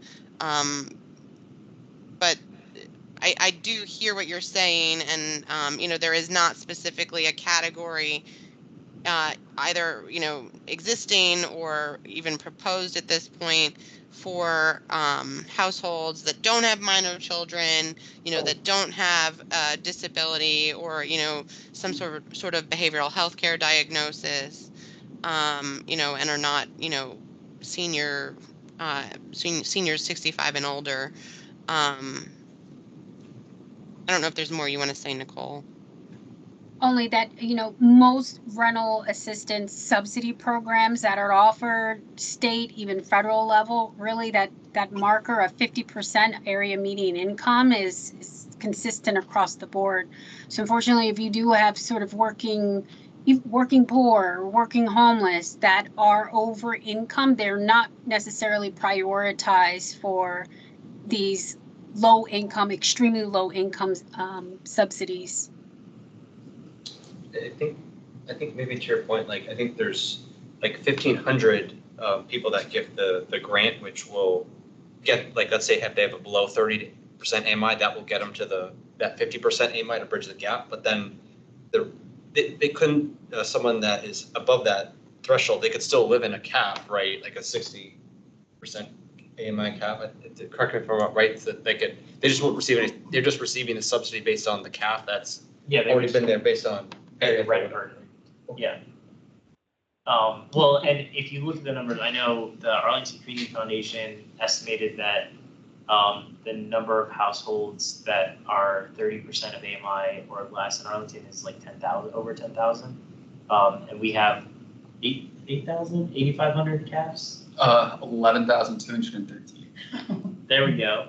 And we have 1,500 housing grants and about 1,500 housing choice vouchers. And we know that not everyone in a CAF is in that 30%. So like there's huge unmet need in all these programs. Like there's single people or people who don't have kids who are unserved by the housing grant program.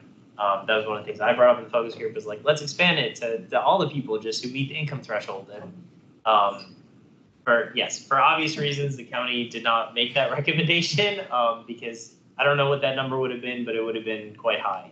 But yeah, there's huge unmet need. It's just they're trying to balance, like, how do we narrow it down to the most at need folks, because there's limited resources. But yeah, you're homeless, you're at need, and it's kind of disheartening that you pay into a system and you can't even benefit from it as anyone else. But we are ending homelessness in 4 years, right, Nicole? Yeah, you just got to be in the street for 4 years. Within 4 years, so it could be earlier. That is the plan. Or functionally ending homelessness, which will still be homeless, but the system will prevent them from staying homeless and then becoming homeless again. Other questions about the housing grant study? Doris has a question. Oh, go ahead, Doris. Thank you. I wanted to ask about a couple of things, because they actually, I was participating in a focus group on. I was participating in a focus group on this with disability community organizations, and so this came up. A couple of these things came up. So the one thing is, could you explain or describe, you say, the eligibility criteria for people with disabilities is that you're totally and permanently disabled. How do you define totally and permanently disabled? And then I have another question regarding residency.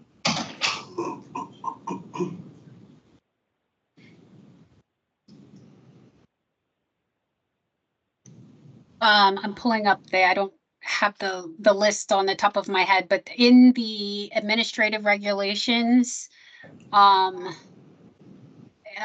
there are a list of disability-related benefits and incomes that will qualify you totally permanently disabled. I can't find it right now. I'm sorry. So they're using disability-related programs, like, for example, maybe Social Security, SSI, and SSDI. Is that what it is? And other, disability-related benefits. So anything like the inability to work and earn income. Okay, so if you are an individual, a low-income individual, and you, you don't have much income, so you come to Arlington to take a job, an entry-level job or something, right? and your income is going to be limited, so you have you meet the eligibility criteria in terms of income. You might not be eligible for the program if you're not receiving a quote official disability benefit based on inability to work, because you might be taking a job, you might be a youth with disabilities. You could qualify under either a totally permanently disabled, right, which would require some vetting of benefits or disability benefits that the applicant would receive. The other classification for disabled is if you're active and connected to our behavioral health program. So if you could be disabled, you could be working, and you could still be under income and be disabled. But if you're connected with a caseworker through behavioral health, you could also qualify for housing grant. So it's only applicable to people with mental health disabilities and not people with physical and sensory disabilities, which is of concern. Behavioral, developmental disabilities, it could be it's substance use disorders. If you're connected to the Department of Human Services. I get that. But okay. I'm talking about now the people with physical or sensory disabilities, or maybe even learning disabilities that are not, behavioral, or it's just of concern to me. Unless you're in. So what if I was in? I had Social Security benefits, but I was in the work incentives program. Would I be eligible? And I had a job using work incentives. So I was getting some income, and I was not permanently totally disabled from working, except that I was still receiving maybe Social Security. So that might make me eligible, right? If they're disability benefits related to Social Security, I'd have to take this question back. Okay, some people in the Social Security program, they are in the program, but they're only continuing to receive benefits from the program while they're in a trial work period or something like that. But they're proving that they can work. So I'm just concerned about the interpretation, but they might still be receiving Social Security benefits at that point. And some people actually can work for a very long time utilizing the Social Security work incentives, but their income they might be income eligible, but they would be excluded as a person with a disability. That's what I'm afraid of. But I want to get on. I don't know. I think you need to think about what the term permanently and totally disabled means, because it kind of smacks of the eligibility requirements for the real estate exemption program, and I don't think that rental assistance is necessarily that kind of thing. I'm wondering though, also in our focus group on disability, almost everybody in that group recommended that the residency requirement, 90 days living in Arlington, be exempted, that there be an exemption for people with disabilities, because many low-income people who are actually in the Social Security program and are trying to get their first job, many youth, for example, and get offered a job here in Arlington, federal government, contractors, whoever, they need to come and have a place to live and in order to take the job, and they want to come here because of the wealth of transportation resources here in Arlington, which helps people with disabilities who don't drive. And for all of those reasons, we've all worked with some people who were trying to, relocate to Arlington to take a job, and they were low income and receiving Social Security benefits, but they wouldn't. But if they wouldn't have the income to come here and pay for rent for some place for 90 days, particularly if they can't take their job until they get here. And so we recommended in that focus group that the residency requirement be modified, but I didn't hear that in one of the recommendations for changes. So Doris, all great feedback and input. And that's why we're going to continue to do sort of these, input outreach sessions of where we've landed thus far based on the recommendations and the focus groups that we've received. If it did not make sort of the recommendation list, there's still an opportunity to continue to send questions and feedback, which is appended to the presentation. So I would encourage continue to send in, and I think we'll be before your commission in another time, to the housing grant study at arlingtonva.us. And the last thing I want to ask you about is there was something that you said about a policy that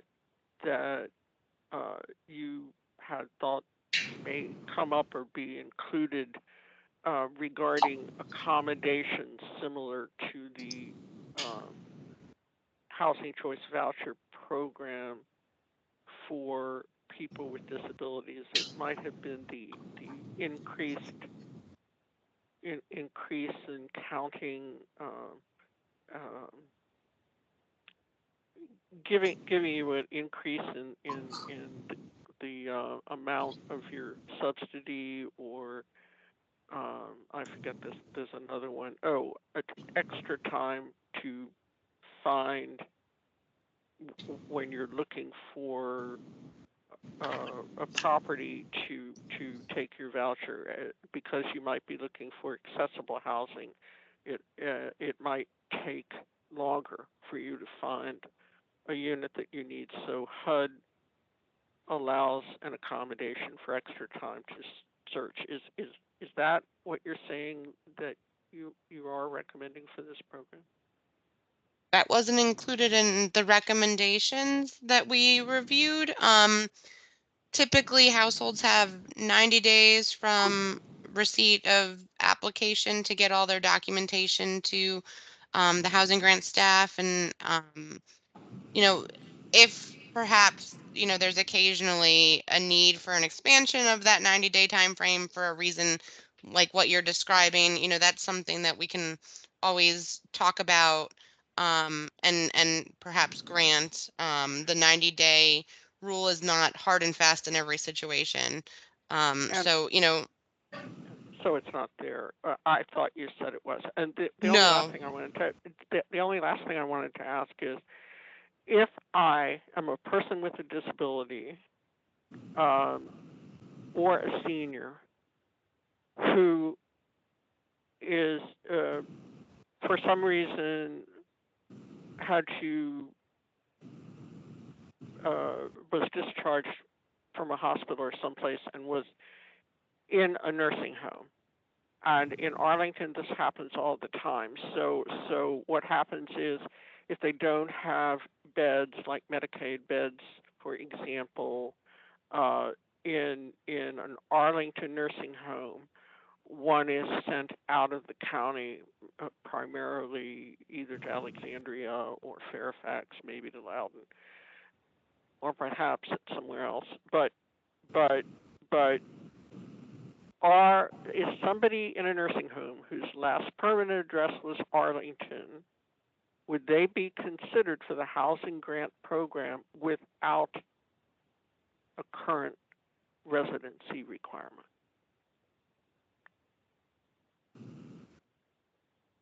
because that's one of the last, the housing grant could be used for nursing home transition by low income and extremely low income people with disabilities. So are you saying they're like temporarily in a nursing home out of county and they're trying to come back to the Well, they could have county been after there a discharge? long time, but they could have been there a long time, but nobody ever approached them or informed them until, say, even right now. But nobody ever approached them and informed them that they had the right under the Americans with Disabilities Act to receive their services in the community and come back to Arlington.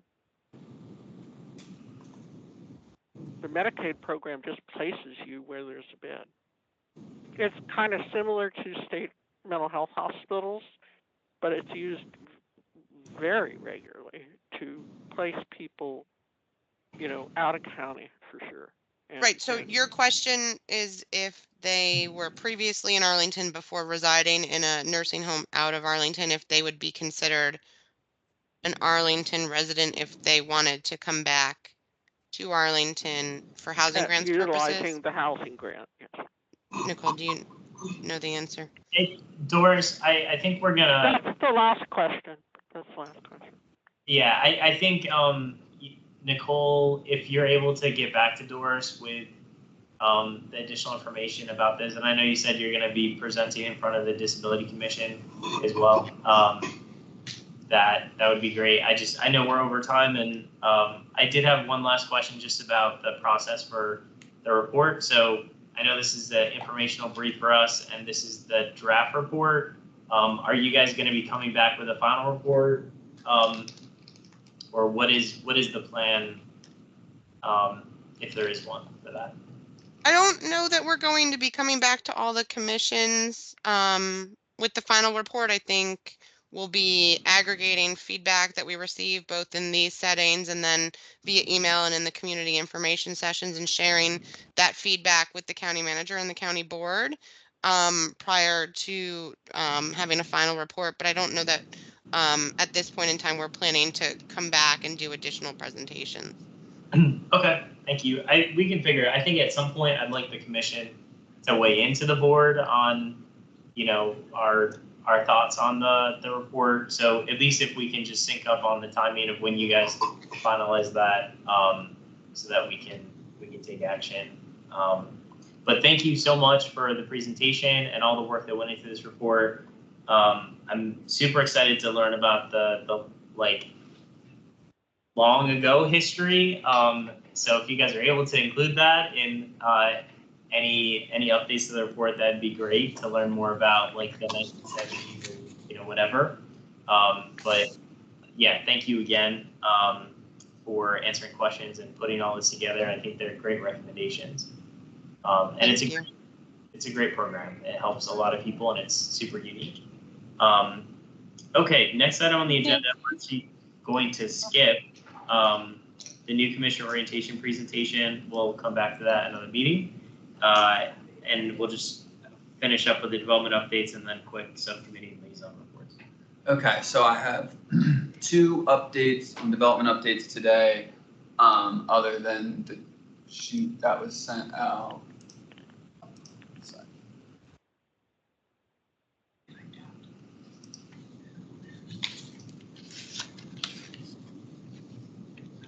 Okay, so the first one that you're going to see likely on the consent agenda for the county board next week has to do with the Haven Amendment. That was a project that we heard back in December of 2022, but the county board approved a use permit to allow the conservation of the Haven's apartments under the Columbia Heights Neighborhood Form-Based Code and certified the transfer of development rights to transfer density from the property to the Ballston Macy's site.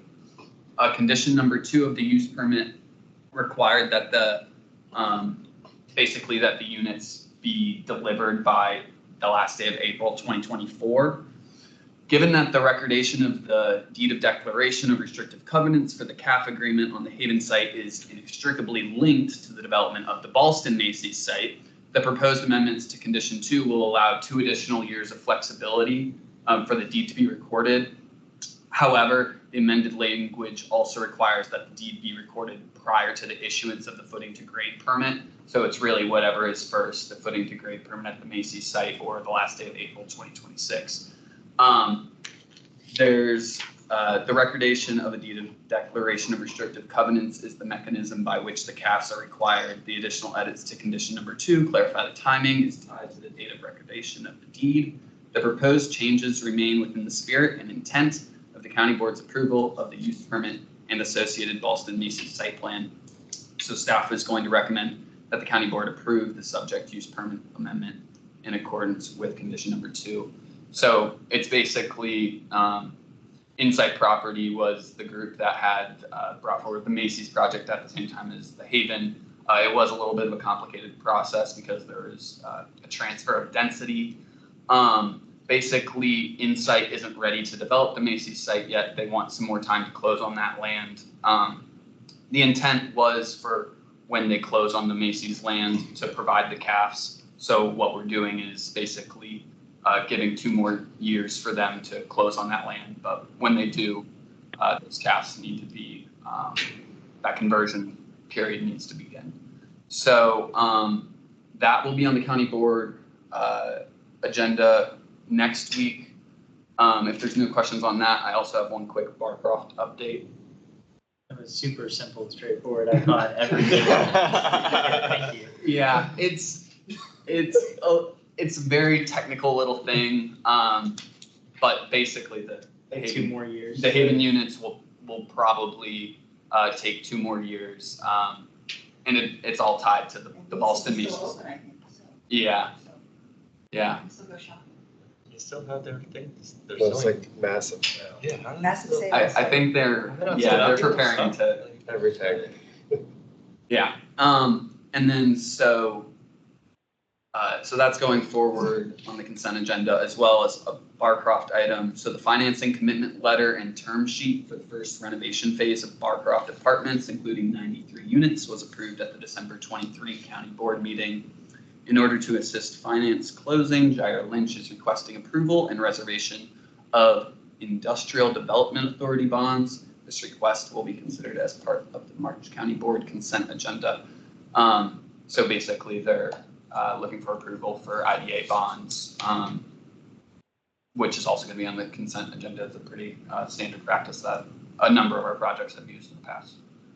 So those are just 2 housing items that you'll see on the consent agenda for the county board next week. And sorry, those bonds are a source from like, what sort of bonds are they? Industrial developments? Yeah, so it's actually Arlington County Industrial Development Authority. It's a secretive commission, a body that I don't know who's on it, but they have a lot of power, I guess, that give out these bonds. Yeah,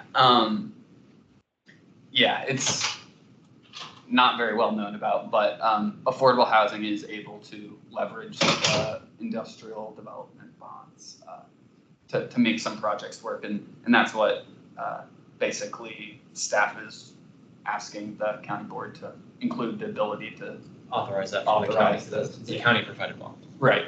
Yeah.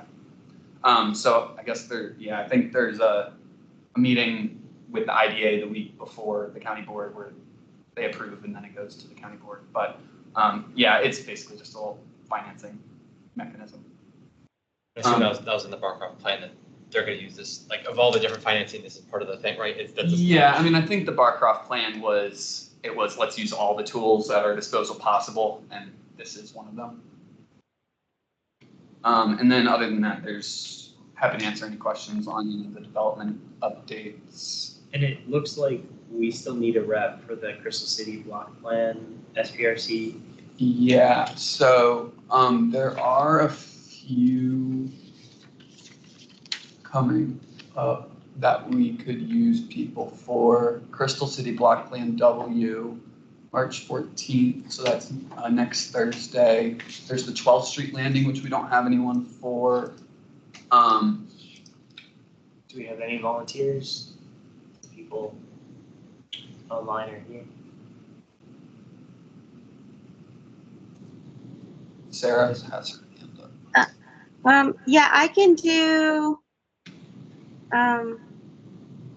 well, I can do either one of those, like Crystal City Block or the 12th Street Landing. Okay, want me to put you down for? Let me just look at one. I changed my stuff around. I can't find it again.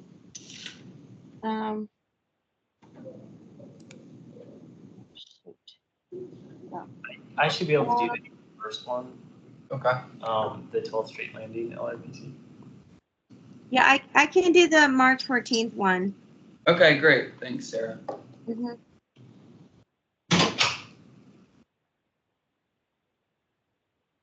Okay.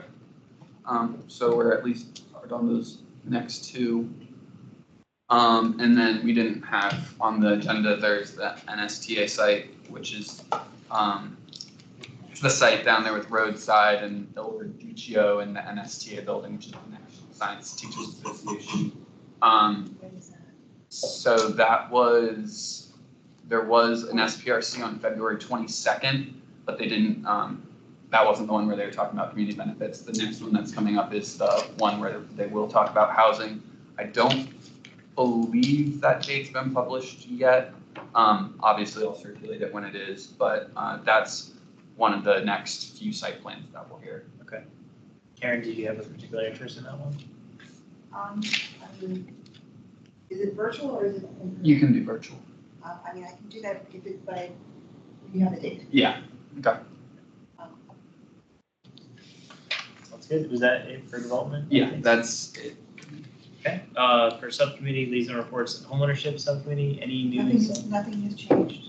We're still up in the air. Okay. Our CISAC representative is not here. We don't have one for So we still don't have one for HALRB or the CSB. To be honest, I'm not sure how much our projects really set with CSB right now.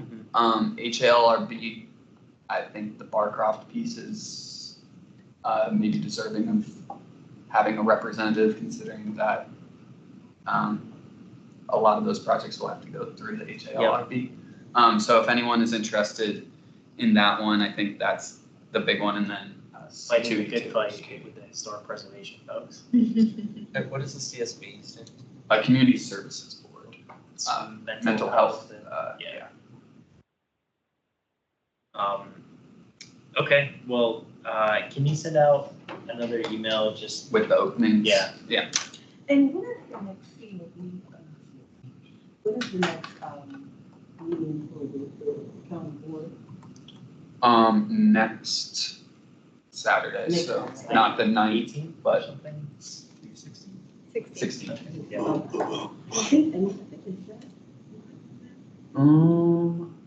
me check real quick.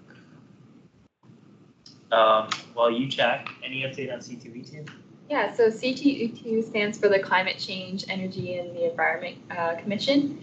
And so I've been in contact with their chair, Joan McIntyre, as well as with Kellen, and we are interested in doing some more collaboration, specifically doing some sort of exploratory committee about sort of sharing ideas about what kind of policies would intersect between climate and housing to be able to share with our commission. So